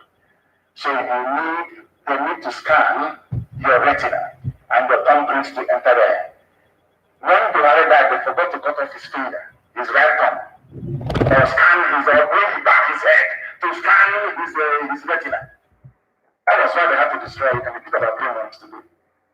And during that 3 months, but he walked from his village in Dawa. Cockroaches are there. There are too many. A country that cockroaches defeated an army, the Presidential Guard. Does that country deserve to exist? You know, white people go through all these things. And after going through them, they look at you niggas. They look like they will wonder, oh, do you know that cockroaches kept their president away from the office? This June, I want me to pull again. And I cannot, God forbid, people are too dumb for me. While I was pondering this show of shame by the Sergeant of the Caliphate and the partners in crime, the global media, it dawned on me that God must have made a very serious mistake by creating black people. To refer to black Nigerians as animals would be an insult to animal kingdom. Just like referring to Nigeria as a zoo is an insult to zoo animals that have 24 hours electricity and running water. To be honest with you, my dear brothers and sisters, I am tired of the idiocy of black people. I'm tired. Without the coming of the white people, I do not honestly know what would have become of us. In this day and age, cockroach kept your president away from office for 3 months. Somebody's hands is looking like as fair as a Nnamdi. As fresh as in Nnamdi's hands. That is how somebody, you catches 82 years and people are there doing, oh, God in heaven. God in heaven. Black people are bad, VCG. Let me even ask you, I want to ask this question. Black people, why do you love evil so much? Why do you support evil? Why can't you wake up one morning and decide to be good? And call a spade a spade? I just want to know why. Black people, why? Black people, why are you so much in love with evil? They kill other people's children and not moved. Even to ask. Under what circumstances, you don't even ask. When white people kill you, you start complaining. I don't believe that whites are racist, I don't believe it. It's because of the wickedness of black people. We are too wicked. The most wicked race that God ever made. Black. Is that wickedness that blinds you from the truth. That is why you see a little boy on Channels TV. All of you saw the video. The nose was crumbling. Even you're crumbling. He bent down to pray during the summer. You can see the base of the mask at his back. You can see it. This punishment, I can't question people gather, but this is punishment, I'm telling you. It's punishment. How can I be amongst people who are so foolish to ask? So if you don't want to know what the hands of in fact, from tonight, cut out the hand of of that boy from the pictures. Go and Google 82-year-old man. God publish them that the world will see. Oh God in heaven.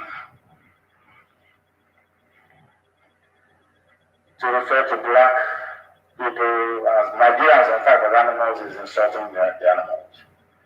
And Fulani hypocrisy is what is going to kill them. Fulani hypocrisy is what is going to kill them. Let me tell you, they said they wrote a letter. The mask wearing Fulani can tell this. You know, do you know why Fulani can do whatever they want to do and get away with it? Because all of you allowed them. You know, when Buhari died and they brought in Jubril and put a mask on his face and convinced you that he is Buhari, that was the day that Fulani knew that he can take all of you and nothing will happen. If you don't know, let me tell you. That was the day Fulani realized that he can take all of you. Away again, and nothing will happen to them. Anytime I preach about the idiocy of black people, these social media companies, they will take offense to it. But I'm a black man, and we are very, very foolish. The most stupid race ever to walk the face of the earth. De-escalate hostilities. Federal government urges Israel and Palestine. Fulani writing to themselves. Let me read it from you so you laugh. The federal government of Nigeria has said it is monitoring the unfolding developments with Israel and Palestine. According to a statement by the spokesperson for the Ministry of Foreign Affairs, the federal government urged both parties to de-escalate. You're urging them to de-escalate. You're sending army to come to the east to kill people. Do you see how foolish we are? They are not, it was carried by punch, they are favorite of a punch. So you know, it's a janjaweed, you play janjaweed in the country. According to a statement by their spokesman for the Ministry of Foreign Affairs, the federal government urged them to de-escalate. But in Nigeria, where you are escalating violence and conflict. But you're having to Israel and Palestine asking them to de-escalate. Such idiocy from the zoo. They urged the two parties to remain committed to the two-state solution and to ensure that all citizens live in peace and dignity. Are you listening? Nigeria, basic Israel, they should ensure that all citizens live in peace and unity, with dignity. But you are asking us to give you land for Ruga, for Miyekiala. You are telling us that they are your brothers, your misguided brothers. But you are telling Israel a civilized, advanced, blessed country to escalate. But in your own land, you are escalating. Only one deserve black people, and this is what do you expect? Let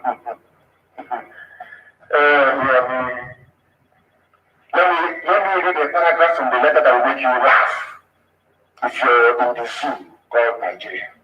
Now listen. The letter went on to say, the federal government further urges the two parties to remain committed to the two-state solution and in the meantime guarantee the rights of all citizens to live in, guarantee the rights. So you don't know what the rights of citizens are. Yet the protest is a crime in Nigeria. To say you want self-determination is a crime in Nigeria. But you are passing Israel. Are you sure this people are okay? Anyway, but I'm black woman. I don't mind disturbing myself. I'm this black. Very, very sad indeed. Can you just imagine these hellbrains? Are they for real? At least in the case of Israel and Palestine conflict this time around, Hamas were the people that fired the rockets first. Maybe what is happening to them is now happening to them. Israel was on their own and Hamas started firing rockets at Israel. And Israel had to respond with overwhelming force. Now, despite the fact that Hamas were the first to fire rockets at the city of Israel, the letter from Fulani Janjaweed Caliphate in Asarok is de-escalate. They never blamed Hamas for firing rockets at Israel first, no. And that is not the topic of discussion tonight. It is called context.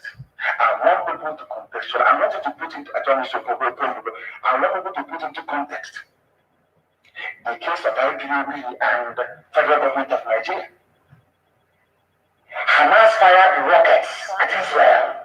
Israel responded. Nigeria said, de-escalate. Please, guarantee the rights of citizens. I now want to ask Nigeria, did IPOB fire anything at you? Did we even fire ordinary catapult at you before we sent your army to come and kill us? A very simple question. If you're asking those exchanging rockets to de-escalate, what did we do to you? To warrant Operation Pattern Dance 1, 2, 3, 4, 5, the massacre of the innocent. What happened? What did we do? In the court of law, if mankind still has any conscience, they will ask you, but what did IPOB do to you? What physical harm did they do to you? You say, oh, they're asking for Biafra. The Nigeria was the one. That's our crime. But Hamas fired rockets at Israel. You're pleading for, you're asking for peace, for guarantee of rights of citizens. But we did nothing to you. The world will ask the zoo, but what did they do to you? What did Nnamdi Kanu do to you before you arrested him in 2015? Before we went to massacre people, what was the crimes of those youths? What did they do? Did they fire rocket at us rock? The answer is no. Now, when you live in a society that fails to rationalize the rights and the wrongs of what the government of Nigeria is doing to agitators, then you don't deserve to be called a human being. What did we do? You are asking Israel to take it easy on Hamas that fired rockets and killed citizens. Where did we fire rockets at you before we decided to invade our land? With Vietnam. Now you understand, don't you? Now, can anybody tell me, please,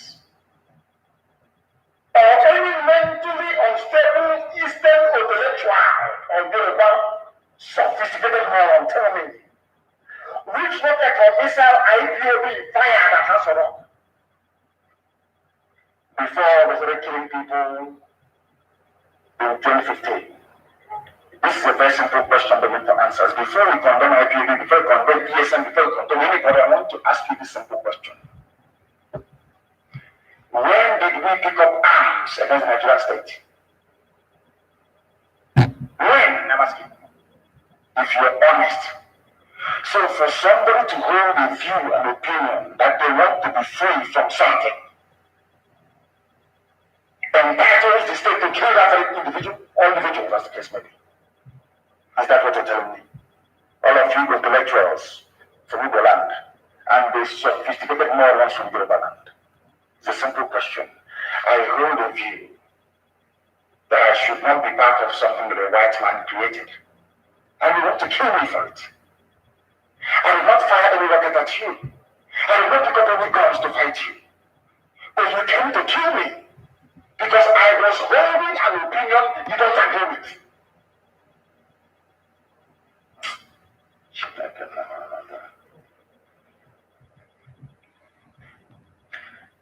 They must answer this question. The late great Buhari came into office in 2015. Before that, there was Jonathan. I want you to understand this very clearly. That is to let all the intellectuals and idiots from the South understand what I'm saying very clearly. Before Buhari, there was Jonathan. During the reign, I call it the reign because people really in the shoes, not a democracy. During the reign of Jonathan, there was IPOB. But Jonathan never made it a state policy to kill IPOB agitators. People must also bear in mind that before Jonathan came, there was Obasanjo. Yes, Obasanjo was a mass murderer, he's a killer. I thought he was a killer, he should be hanged. I thought he was a mass murderer. If it wasn't going to happen to you, others may forget, we can't forget. Who was responsible for the massacre of Obasanjo? Zaki Biam Obasanjo. murderer, mass murderer he is.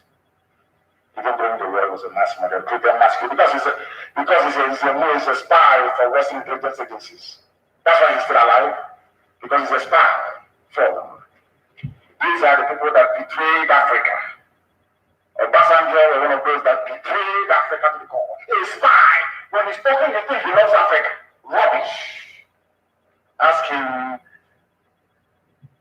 how many agencies around the world is he informant for? The massacre, Obasanjo. Zaki Diamo, Obasanjo. He killed people, but at least he didn't go. He killed myself members as well. But he was not as senselessly brutal as the late dead Buhari. Obasanjo was a mass murderer. Obasanjo killed people in the Middle Belt. He killed people from Biafra land, Udi. But let me tell you something that will shock you tonight. The same thing IPOB was asking for was what the North asked for in Sharia. They agitated for Sharia, and Obasanjo agreed to grant them Sharia across 12 states of the North. Is it 13? I don't know. Nobody killed them for it. This same Fulani asking you not to talk about restructuring or banning Fulani herdsmen from coming to the South. They had an issue of national concern. Two of them being their own Sharia. They wanted Sharia law in the North. And it was given to them. There was no legislation in the Federal House of Assembly, be it Senate or House of Reps. Nobody told the Alakantis of the North or the Southern of Sokoto, please go to National Assembly and discuss Sharia. Obasanjo just appraised and gave them Sharia without any fanfare. No fanfare. Are you listening to me? I want to unmask the hypocrisy of the Fulani Janjaweed Caliphates, because they are hypocrites. I want to ask all of them, those of them talking, they say, you should have consulted, go to National. When they gave you Sharia under Obasanjo, did you go to National Assembly? A very simple question.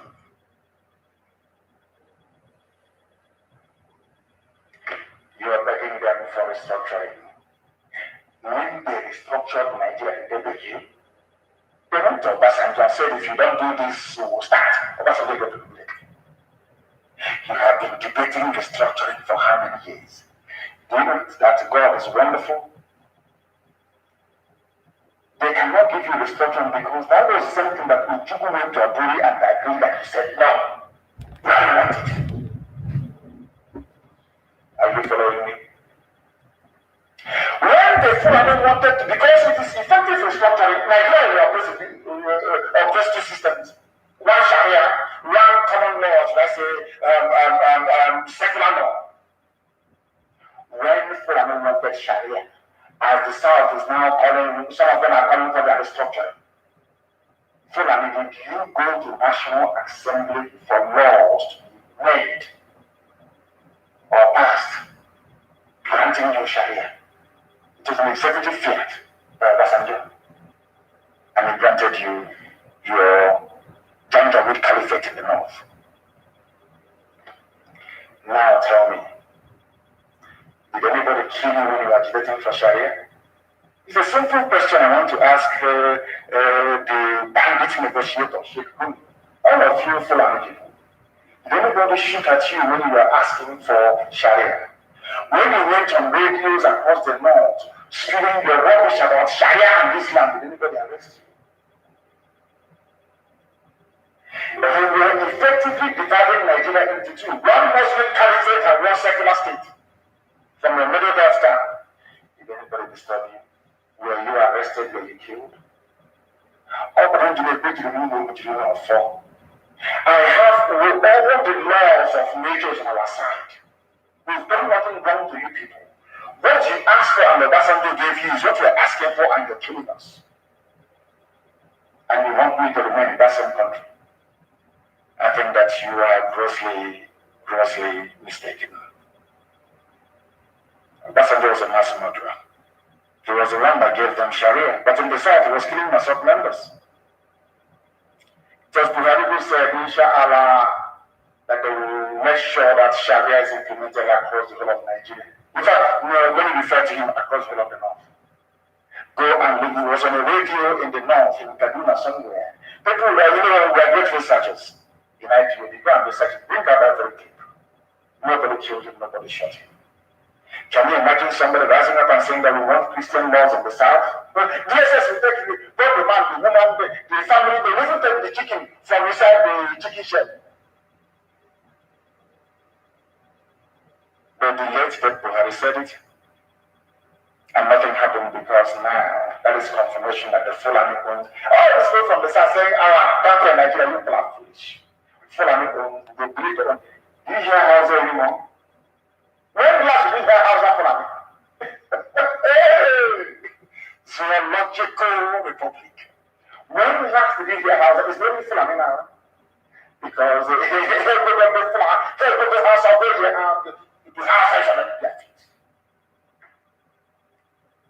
and that is one thing that Katrina Line, with the help of Rogers of Harlow in the east and Tinubu in the west, is hoping to help them achieve, but they can never succeed. Never. I asked a question here which I expect newspapers and columnists to write about tomorrow and next tomorrow.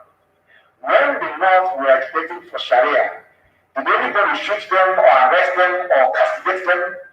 Nobody spoke, no came from the south. Nobody, what dare you? Who are you? Nigeria is dead. Now you're asking for ordinary restructuring, and they have come out with all guns blazing. They want to tag ESN terror group because we defeated their own terrorist group. Then they have now brought the army. The army we are going to defeat, and they will bring the Air Force. And we will bring them down, and then after that, they will say, come, let's negotiate. That's how it's always. That's how it goes all over the world. You think they're going to conquer us or harm them? This is not possible. You are about to see a movie, miracle. Because I asked him, are you in heaven? Or something like that. I said, are you God? Are you in heaven? God said, I'm in heaven. To send him without the face of man on earth. I said, that time has come. You're going to prove to the whole world that you're the God of these people. This your children. Because one day we are going to die and pass away. Your words will remain forever and ever. And the time has come for you to prove to mankind that you are God of these people. This is the main thing you make. It's about time you prove that you are their God. I'll try to build a picture for people to understand that by virtue of the statement made by Buhari when he was alive, that they want to spread Sharia all over the north,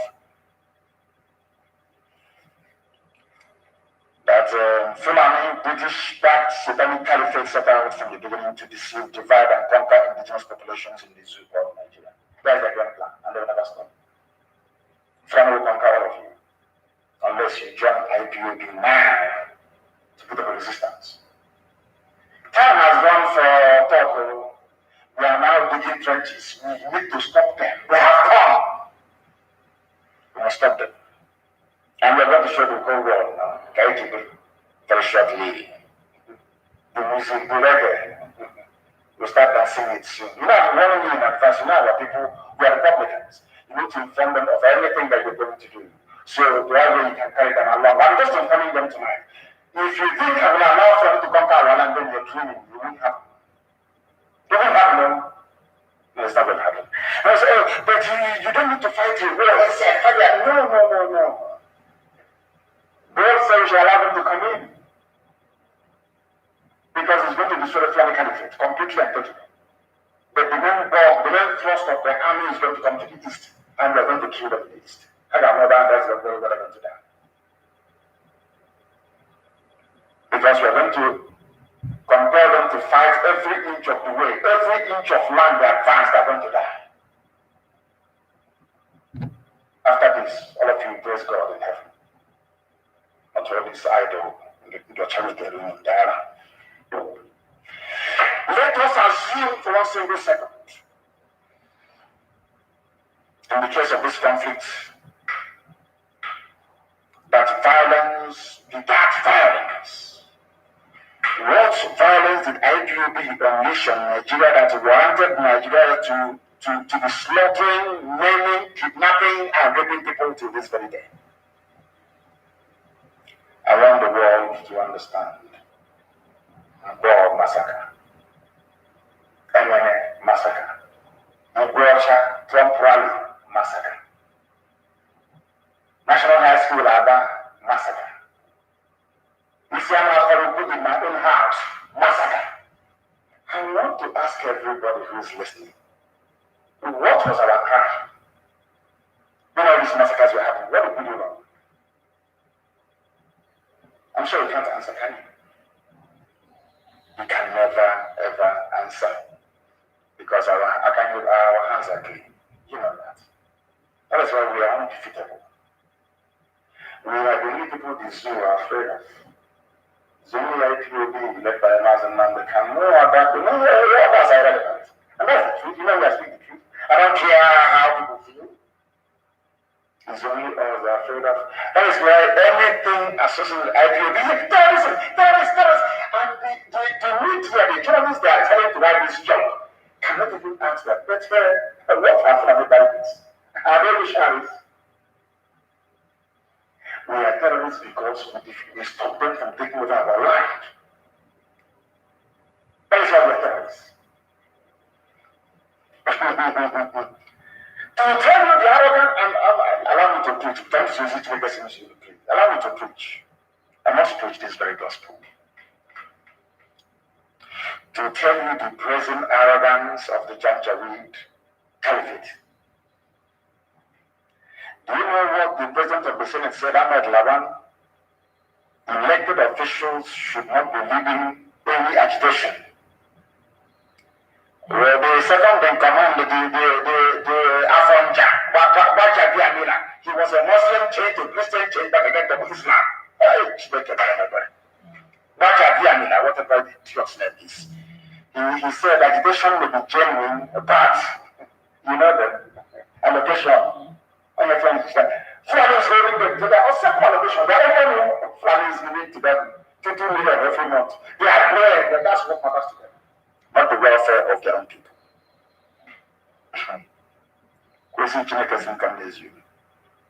The president of the Senate, Fulani Janjaweed Ahmed Lawan, said elected officials shouldn't be leading this agitation. What's the agitation? We just simple restructuring, not even to divide. And now, let me shock all of you. Do you remember during NSAS? I want to speak very slowly so people can understand me very well. Do you remember during NSAS? This same idiot kept saying, channel your grievances through your democracy. Channel your grievances through your elected officials. Have you all forgotten? Nigeria, of course, you have forgotten. After all, you're going to sue. It is so key. Do you remember when they said to us, God, even Buhari, when he was alive, Buhari said, let the agitating, we have elected officials, let them go to the elected officials. The same people that said the go to elected, they have come back today to say, hey, your elected officials should not be leading agitation. Are these people who want to stay in some country with? They don't even know what they are doing. You said to us, channel your agitation through your elected officials. Now they sat in Asaba and said, which I don't even support, I don't believe in stupid restructuring. They sat in Asaba and they discussed restructuring. You're coming back to say, the same Ahmed Lawan in the newspaper, the same Ahmed Lawan in the newspaper said, he said, according to Vanguard newspaper, Lawan lost 7 governors over call for restructuring. Why? Says elected officials should not be leading agitation, but you are the same idiot that said that you should channel all your grievances through your elected. That's how to do democracy. In a democracy, you go through your elected representatives. Now they met in Asaba to reflect the views, so they said, of their people. And you're saying they are wrong. Now I want to ask you, if the governor should not be leading the agitation, who should? I take it back. by default to ordinary people. Is that not what everybody is doing and you're killing us? This is to let you understand that Fulani is they believe they own Nigeria. They can do anything, they can say everything, nobody will arrest them, nobody will touch them. And the most difficult and painful part is that all of you shouting one Nigeria from the south, you are the cause of this problem. Like Ghana and Nnamdi, take a banner on there, carrying some flag running all over the place like a bunch of idiots. People, no wonder we are so easily colonized. So they will suffer for it. So, the same people that said, channel your grievances to your elected representatives are the same people complaining that the same people that was elected, the governors, should not be agitating for something that they gave their population is asking for. I now want to ask all of you from the south, with this type of brain, reasoning, understanding being exhibited by the Fulani, this is a whole president of the Senate. How can you be in the same country with such a person? I'm asking you a simple question. A man that I respect very much, I didn't mention his name before, of course, Professor Kintori, a man I have immense love and regard for. A man I have immense love and regard for. All these stupid people. I can never list up. All so foolish. So flat, not even ashamed of yourselves. You will see how this place will come upon you. Because you have brought curse upon yourself. Fulani people brainwashed to think Nigeria belongs to them. Professor Akintoye, a man that I respect and I love immensely. Professor Banji Akintoye on Wednesday disclosed that he is fighting for the actualization of the independence of the Yoruba nation. Akintoye went on to say that Fulani people have been brainwashed to think that Nigeria belongs to them. No!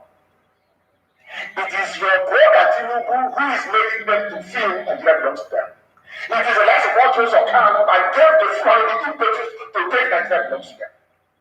Your average Nigerian from the south is the idiot that makes the Fulani to think that Nigeria belongs to them. These are some of the things that you must bear in mind. These are some of the things that you must know. My dear uncle, Professor Akintoye, the fault is not with the Fulani. The fault lies with those from the middle belt and from the south who for years, through a bizarre combination of foolishness and what I call monumental buffoonery, and despite their so-called education, they think they can share the country with a group of wandering vandals with a conquistador mentality of the let me try and break it down. You cannot be in the same country with the people who are nomads with a mentality to conquer you. Therefore, any day you are shouting one Nigeria, believe you me, you are preparing yourself for conquest. Because Nigeria belongs to the Fulani people. One idiot is saying I should live in this YouTube lab, leave football and focus on. And I tweeted before I came out there, have you not seen Gerard Piqué before? Go to my Twitter and see that. Damn, this YouTube, useless idiots. If you have any brain reading this, you're trying to advise me. I should leave football and say, you can't see how foolish they are. How foolish they are. Do you see that Guardiola is the best football manager in the whole world?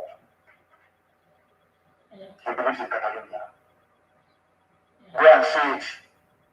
You know Gerard Piqué, over 103 caps for Spain. He has won the World Cup, European Championships. You understand that very well? Countless European Cups and countless La Liga titles.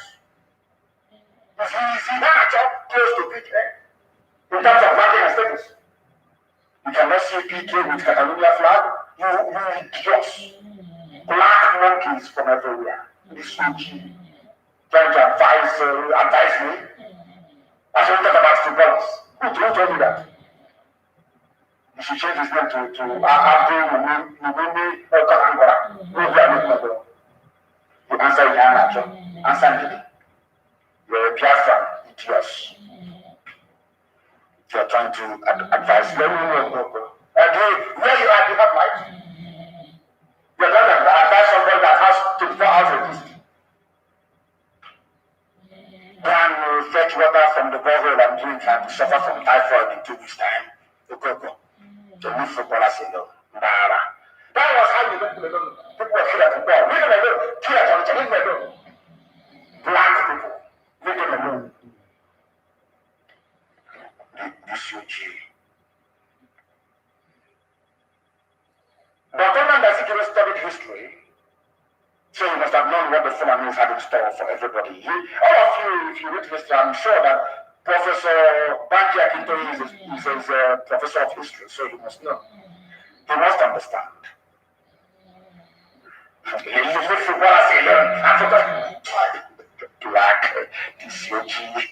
Black people. Sometimes I hate blacks, I'm being honest with you. There's a way you just want to slaughter all of them. Tell me this you are useless set of people. You are not using properly. Black. You feel bad alone. You get alone. You cannot sit around and with Canada flag.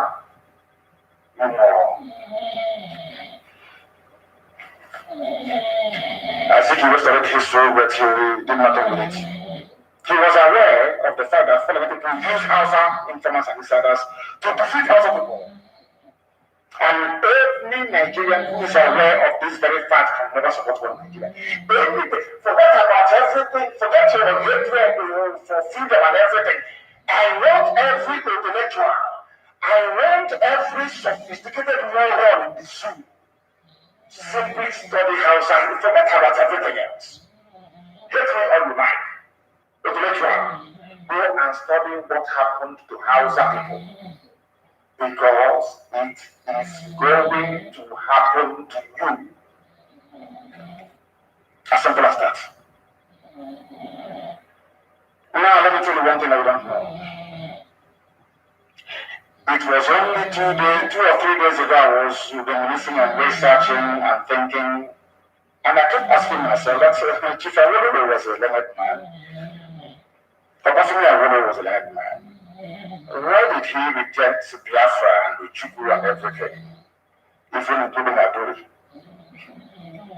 Then something occurred to me. That Chief Obafemi Awolowo realized what the Fulani Janjaweed Caliphate were up to. That was why he spent many years trying to convince Nnamdi Azikiwe to join him to secure the South. When Azikiwe said no, I really said to hell with you. I really want to get Yoruba land to secure his people. So some of you may be asking, but how did I draw such a conclusion that may be at odds with contemporary thinking about Awolowo's legacy? Let me answer you this question. Apart from me, Awolowo was not a tribalist. He was a realist. And Nnamdi Bello, who is a direct descendant of the conquerors from Futajalon, was the real tribalist. Dr. Azikiwe was just a mere dreamer. You know, like a grasshopper jumping from place to place in the summer. So during the winter, it failed to store enough food. It died, and the ants came and picked it up and ate it. Azikiwe was a dreamer. When I tried and failed to convince him that the South should break away from the North and mind their own business, Azik said no. I left him and said, let me now devote my time and my love to my own people. So what we are doing today, in essence, I know was the forerunner of it. Go and take care of your own people. And that is what Professor Banji Akintoye wrote, I believe, Gani Adams, Sunday Boho, and all the rest are doing today, and I commend them. I commend them, and I commend them. They should continue. Look at how we are all hailing the get-together of the Southern governors. Imagine if Awolowo and Azikiwe ever got together. Do you think we'll be this mess today? Ordinary meeting called by the slaves and the slaves of the Tanganyika. And everybody says rejoicing. Imagine if Arrow and Zeke had worked together. Hey, my goodness. What a country, Zoological Republic. Now, let me tell you the game plan. Please bear with me, I'm preaching. Even this young person can't say anything. Let me tell you the game plan. That was why I was against the states. State Commission in Nigeria, I told you this from day one. Because when they create a state, they take away your identity. You are nobody. You are the mercy of the Jacobite Caliphate. And surprise, surprise, the same idiot called Ahmed Lawan, the president of the Senate of the Zoo, he said he's against restructuring. Why? Because the restructuring will go back to the regions and they don't want it. Is it clear now? This is in punch again. The president of the Senate, Ahmed Lawan, has faulted calls for restructuring by southern governors. I believe that as leaders, especially those of us who are elected into office, should not be at the forefront of calling for this type of thing, restructuring. Why? Because it will start a regional campaign. It should be state-based. Go and agitate for your state. Not Biafra region or Eastern region, not Western region, not Midwest, for those who want that rubbish. Not for middle belt. No, it should be regional, it should be by state. Do you know why they want it by state? So they can send their DSS director to your state, they send their police commissioner to your state from Fulani land, they decide what happens, who lives and who dies. But if we go back to regions, they cannot do it. Because every region will be a balance. Is it very clear to you now? So all of you monkeys clamoring for extra states, state creation, you are fools. You don't know nothing. You know nothing your brains are in. Do you know how the creating states in the zoo? Just to divide you. That's why I said that we black people, we have no sense of perspective. We never go back. How did states manage to arise in Nigeria? It was to make you submissive to the dictates of the Jacobite Caliphate. Cross River, Ogoja, and River State. Gowon said, I am creating these states to spite the people and to kill off Biafra. Today I am from rivers, and I am rivers man, Baby water. Baby water. Where I come from. He said, nobody can. I'm not going to kill you before your time. You see what happened to you. You see what happened to you. I bet the police. You will see what happened to you. The same people that said military offensive against Boko Haram is anti-not. The same people. The same people. This day, Minister of Publication, 3rd of June 2013. Buhari said so. You see, the Fulanis are not as confused as some of you think. They are well focused and getting the country Islamized. They are deceiving the certain influences and intellectuals. They are deceiving the subsiding morals from the middle belt and also from the west, using different tactics. But those who honestly calculate, if you calculate their game plan very well, you will know that their end game is total Islamization, total foreignization. People are finished. Save this very broadcast so that when it happens, the whole world will know.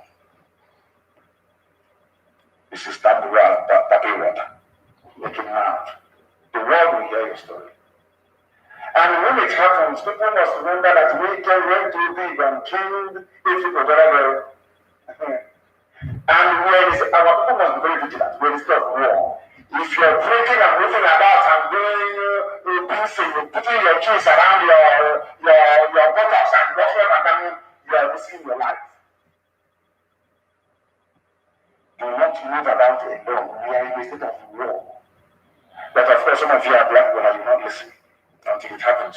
Then you start complaining. I don't want all these lamentations on Facebook around social media. I don't want that rubbish anymore. If you see that abducting people, go and kill them. Stop them. Not this stupid lamentation all the time. I'm sick and tired of it. You see, I only wrote one letter this year to Biden to stop them from selling arms to the zoo, and they ran to China. They're in Shanghai and have positive weapons. to come and Islamize you. They want to remove, they are flying this cat now that Buhari has dementia and health problems. You know, he has dementia. He's not going anywhere but exposed. I know what they're planning to do. They want to maybe put a Shibajo there and say they are Buhari, that fresh boy has dementia. When he was speaking on channels, did you sound as if they had dementia? Not at all.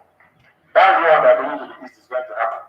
And when the war happens, the war will call him for a meeting. And I trust the Western world. They put on heater. So that mask will melt from his face. Or was it? This is wax, it will melt from his face. And then the shame of the zoo will become public. They said somebody kicked against the southern governors, they are meeting, calling for restructuring. We are against it. Northern leaders are not happy with the governors from the southern part of the country. But I'll ask them once again, when you are agitating for your Sharia law, did anybody from the south go? It was a southern man, so to speak, but that's how I gave you Sharia. You see how hypocritical people are. I think even one of them had the temerity to go live on air to talk rubbish. That is why I am warning Yoruba journalists. People are making life worse for the Yoruba people. Yoruba journalists, you must try as much as possible to be objective and try to write the truth at all times. I think it was Malcolm X that said, if you're not careful, the newspapers will have you hating the people who are being oppressed and loving the people who are being oppressed. That was what they did for many years. To see the Yoruba people.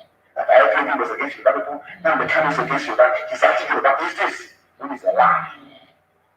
It is the same IPOB fighting for you. Now they have realized that people was fighting for them.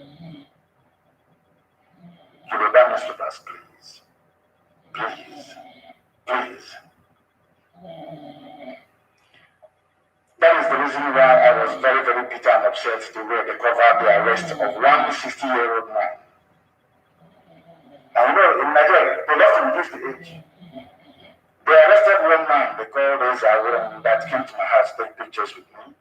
They reduced his age from 60 to 48. So I'm not older than I was. He was a father and soon to be grandfather. He was arrested in Abia State where he sought refuge after this same army destroyed his house in his village.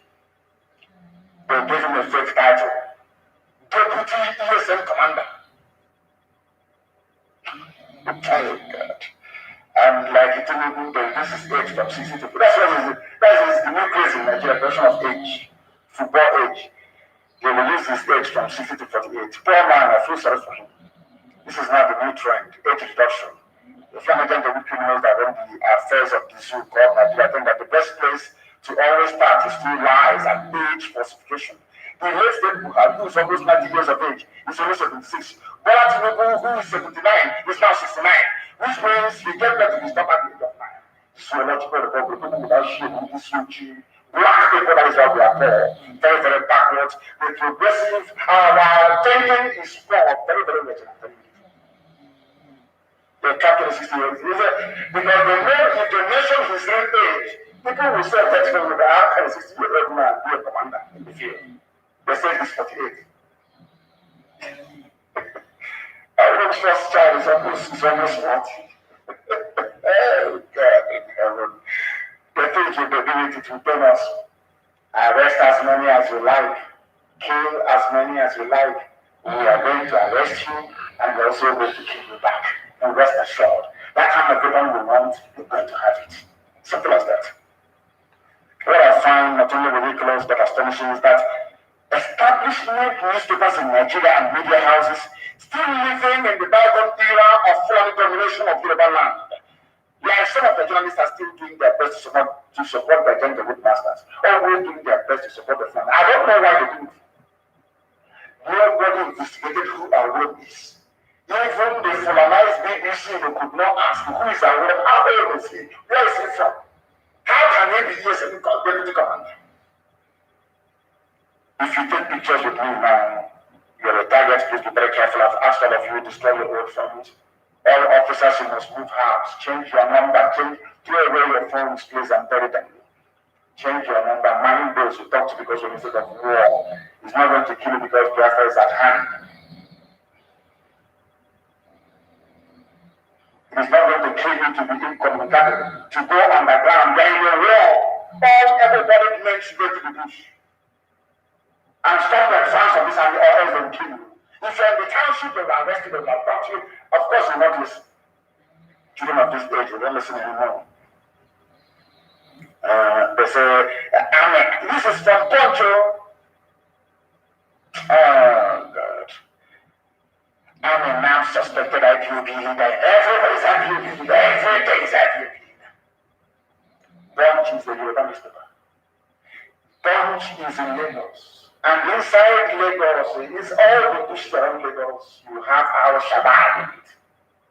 So this Punch newspaper thing that when they come, they say, oh, we support the Fulani, we support the Islamization of Nigeria. They leave you, you go stop you. They will also behead you. I must ask Yoruba journalists not to be evil, please. You people are the ones encouraging the Fulani Janjaweed. Yoruba journalists, you people are the ones encouraging the Fulani takeover of Nigeria.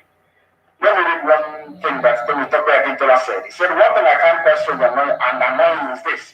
How does Nnamdi Kanu predict clearly what this government will look like? Yet our very prophets cannot. Because I was sent by heaven itself.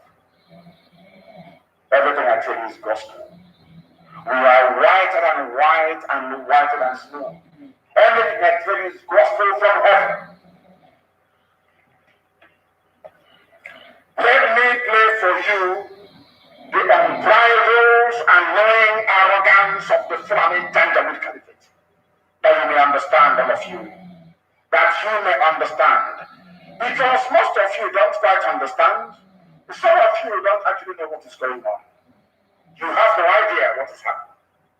That is why Fulani is playing with you. Let me play for you what one Fulani man said. And my response to him is always the same. Always the same. How come when people were agitating, excuse me, for Sharia in the north, nobody from the south intervened? How come now that the south are saying they want something and all of you from the north are jumping about that? Listen. Ask all those whatever scientific governors that met in that hotel. Was there any of the Fulani leaders consulted? They didn't consult Fulani leaders. Any of the Fulani leaders consulted? Are you listening? The Fulani man is So they are there making laws for people that people not consulted. There's a problem with government. Disconnected out of touch with realities of people. You must sit down and talk with people you are making laws for. Okay. None of that those governors have sat down with Fulani leaders in wherever they are and tell them what we are planning to do or what we're going to do. All those strategies are there. And then they are sitting down there and making laws. Alright. Be careful. I'll play it for you again so you understand. I'm playing this thing for Yoruba journalists. I'm playing this for EBA creators. I'm playing this thing for intellectuals. I'm playing it for all the sophisticated idiots. For why I'm supposed to sue. Everybody carrying green flag. This man is telling you how foolish you are. He was complaining that the southern governors met in Asaba and decided to ban open grazing, but the Fulanis were not there. But all of you making laws for the East. Is there any Easterner who is part of your security architecture? It's a simple question which nobody can answer. Let me play it again for Punch, are you listening? Punch is about all these idiotic Fulani supporting papers in the zoo. All those useless, idiotic journalists, are you listening? I want to play it for you. You are the ones encouraging these idiots from the Federal Mountains. You are the ones encouraging Fulani to take over our land. I want you to listen and listen very carefully. Listen. Is that can't you say whatever you do for me without me is against me? Ask all those whatever scientific governors that met in that hotel. Was there any of the Fulani leaders consulted? Any of the Fulani leaders consulted? So they are there making laws for people that they do not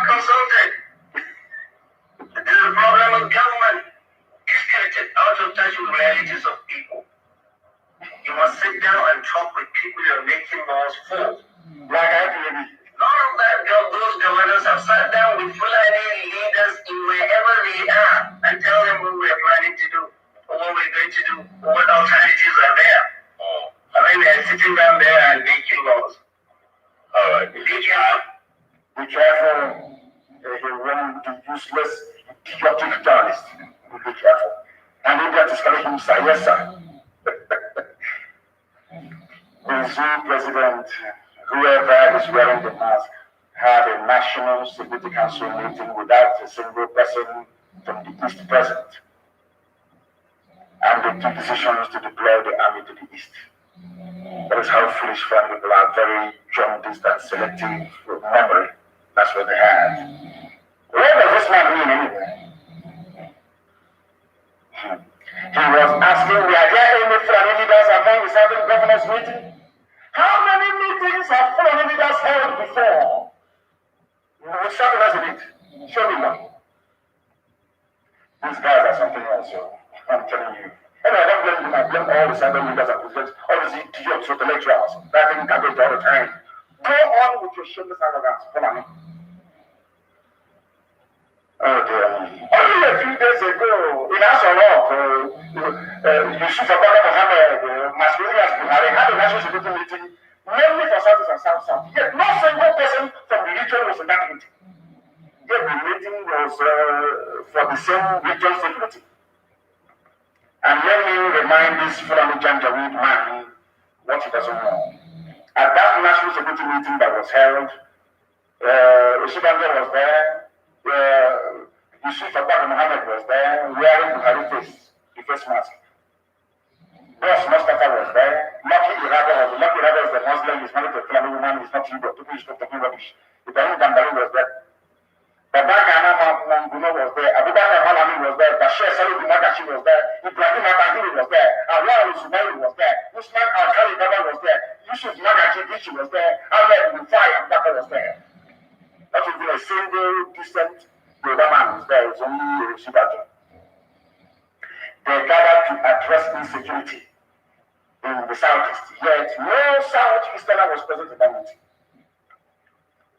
That meeting was not a solution to the Zoo's problem. Rather, it was a meeting to consolidate the nepotism, tribalism, and cronyism of the Fulani Janjaweed Caliphate. As one man said, Abiola, you cannot shave a man's head in his absence. As I was trying to say, that can be said. Any laws or decisions you take without me present is against me. But you decided to deploy troops to the east, to the southeast, let me use the southeast this instance, and there was no southeasterner in that very meeting. The same Fulani Janjaweed is talking today. That is who they are. And their newspaper, their trumpet, which is Daily Trust, have spoken. We do the tackle South governors for rejecting open boundaries because I told you they planned all these things. I wish the South can understand. But it's too late now, maybe. They need to take all of you over. And that's why the Zoo must fall. Their mouthpiece is Daily Trust. Have you ever seen or read from Daily Trust anything antagonistic towards the Janjaweed Caliphate? They are there to defend them. They defend them with many times. That's what they do. It's only in the South people try to, their own stupid opportunism is to try to promote foreign domination of their own land. Such idiocy, such foolishness. What I want to repeat tonight for the whole world to understand is that the federal government of Nigeria, under whoever is wearing their mask, under this APC bandit government, is the father of terrorism. So it is quite laughable that they said they are prosecuting those who are sponsoring terrorism. Now, you know what I was saying? Those asking for restructuring want Nigeria to disintegrate. But when we wanted Sharia, you don't want Nigeria to disintegrate. I don't blame you.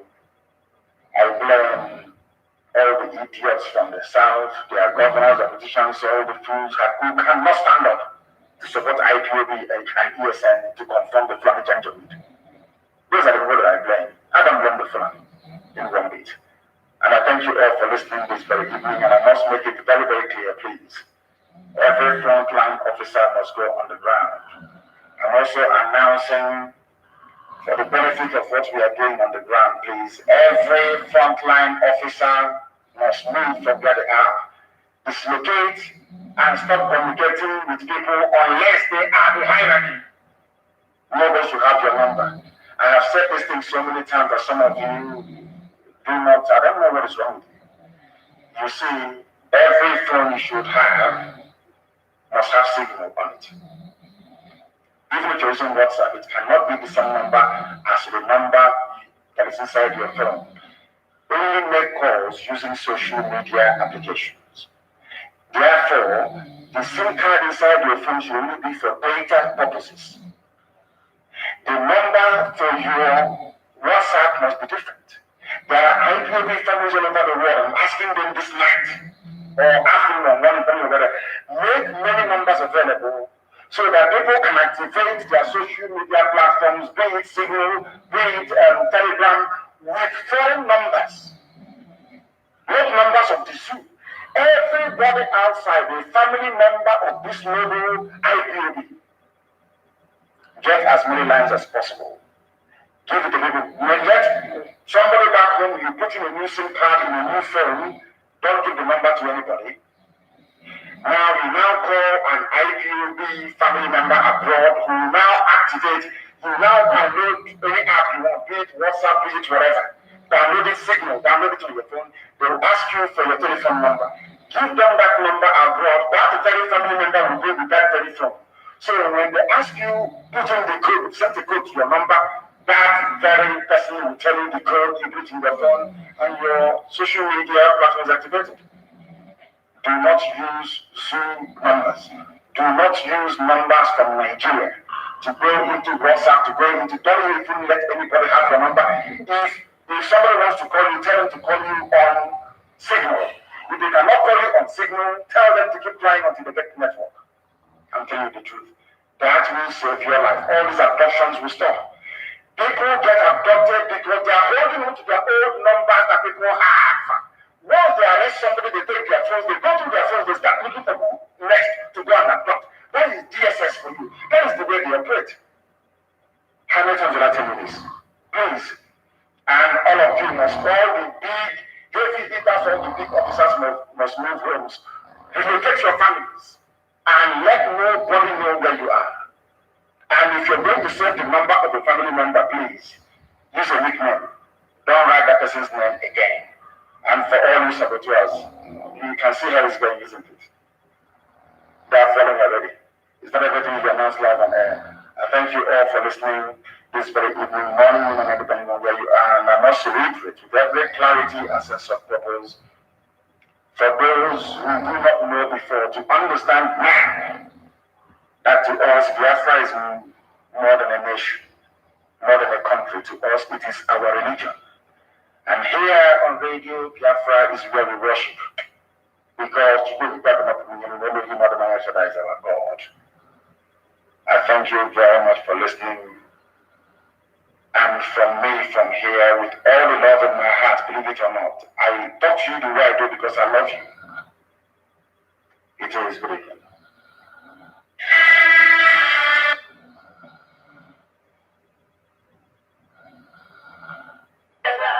Together, the more we fight together, the stronger we shall be.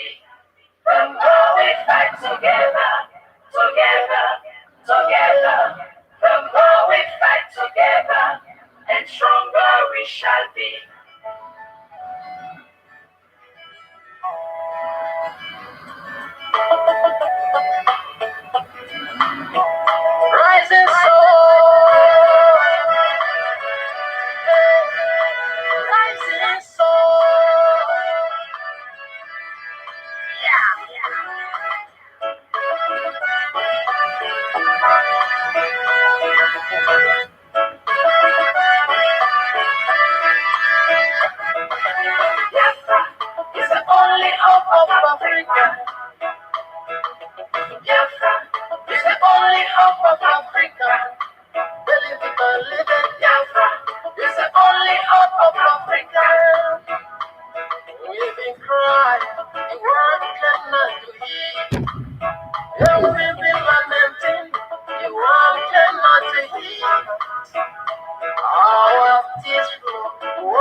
against humanity.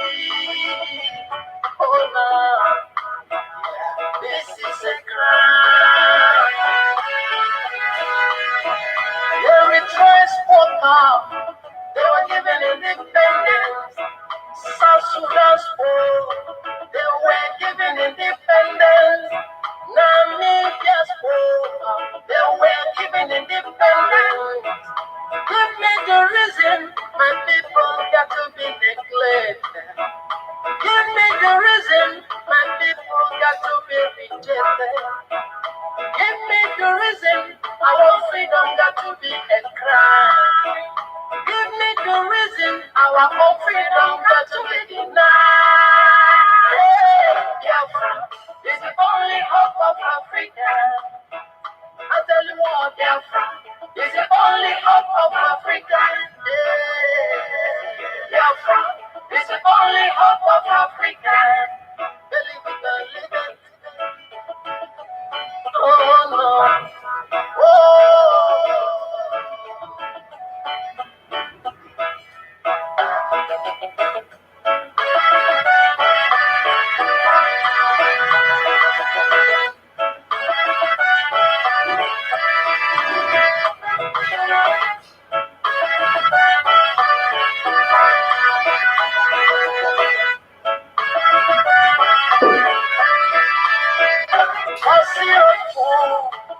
That was physical battle, and we're betrayed by the people.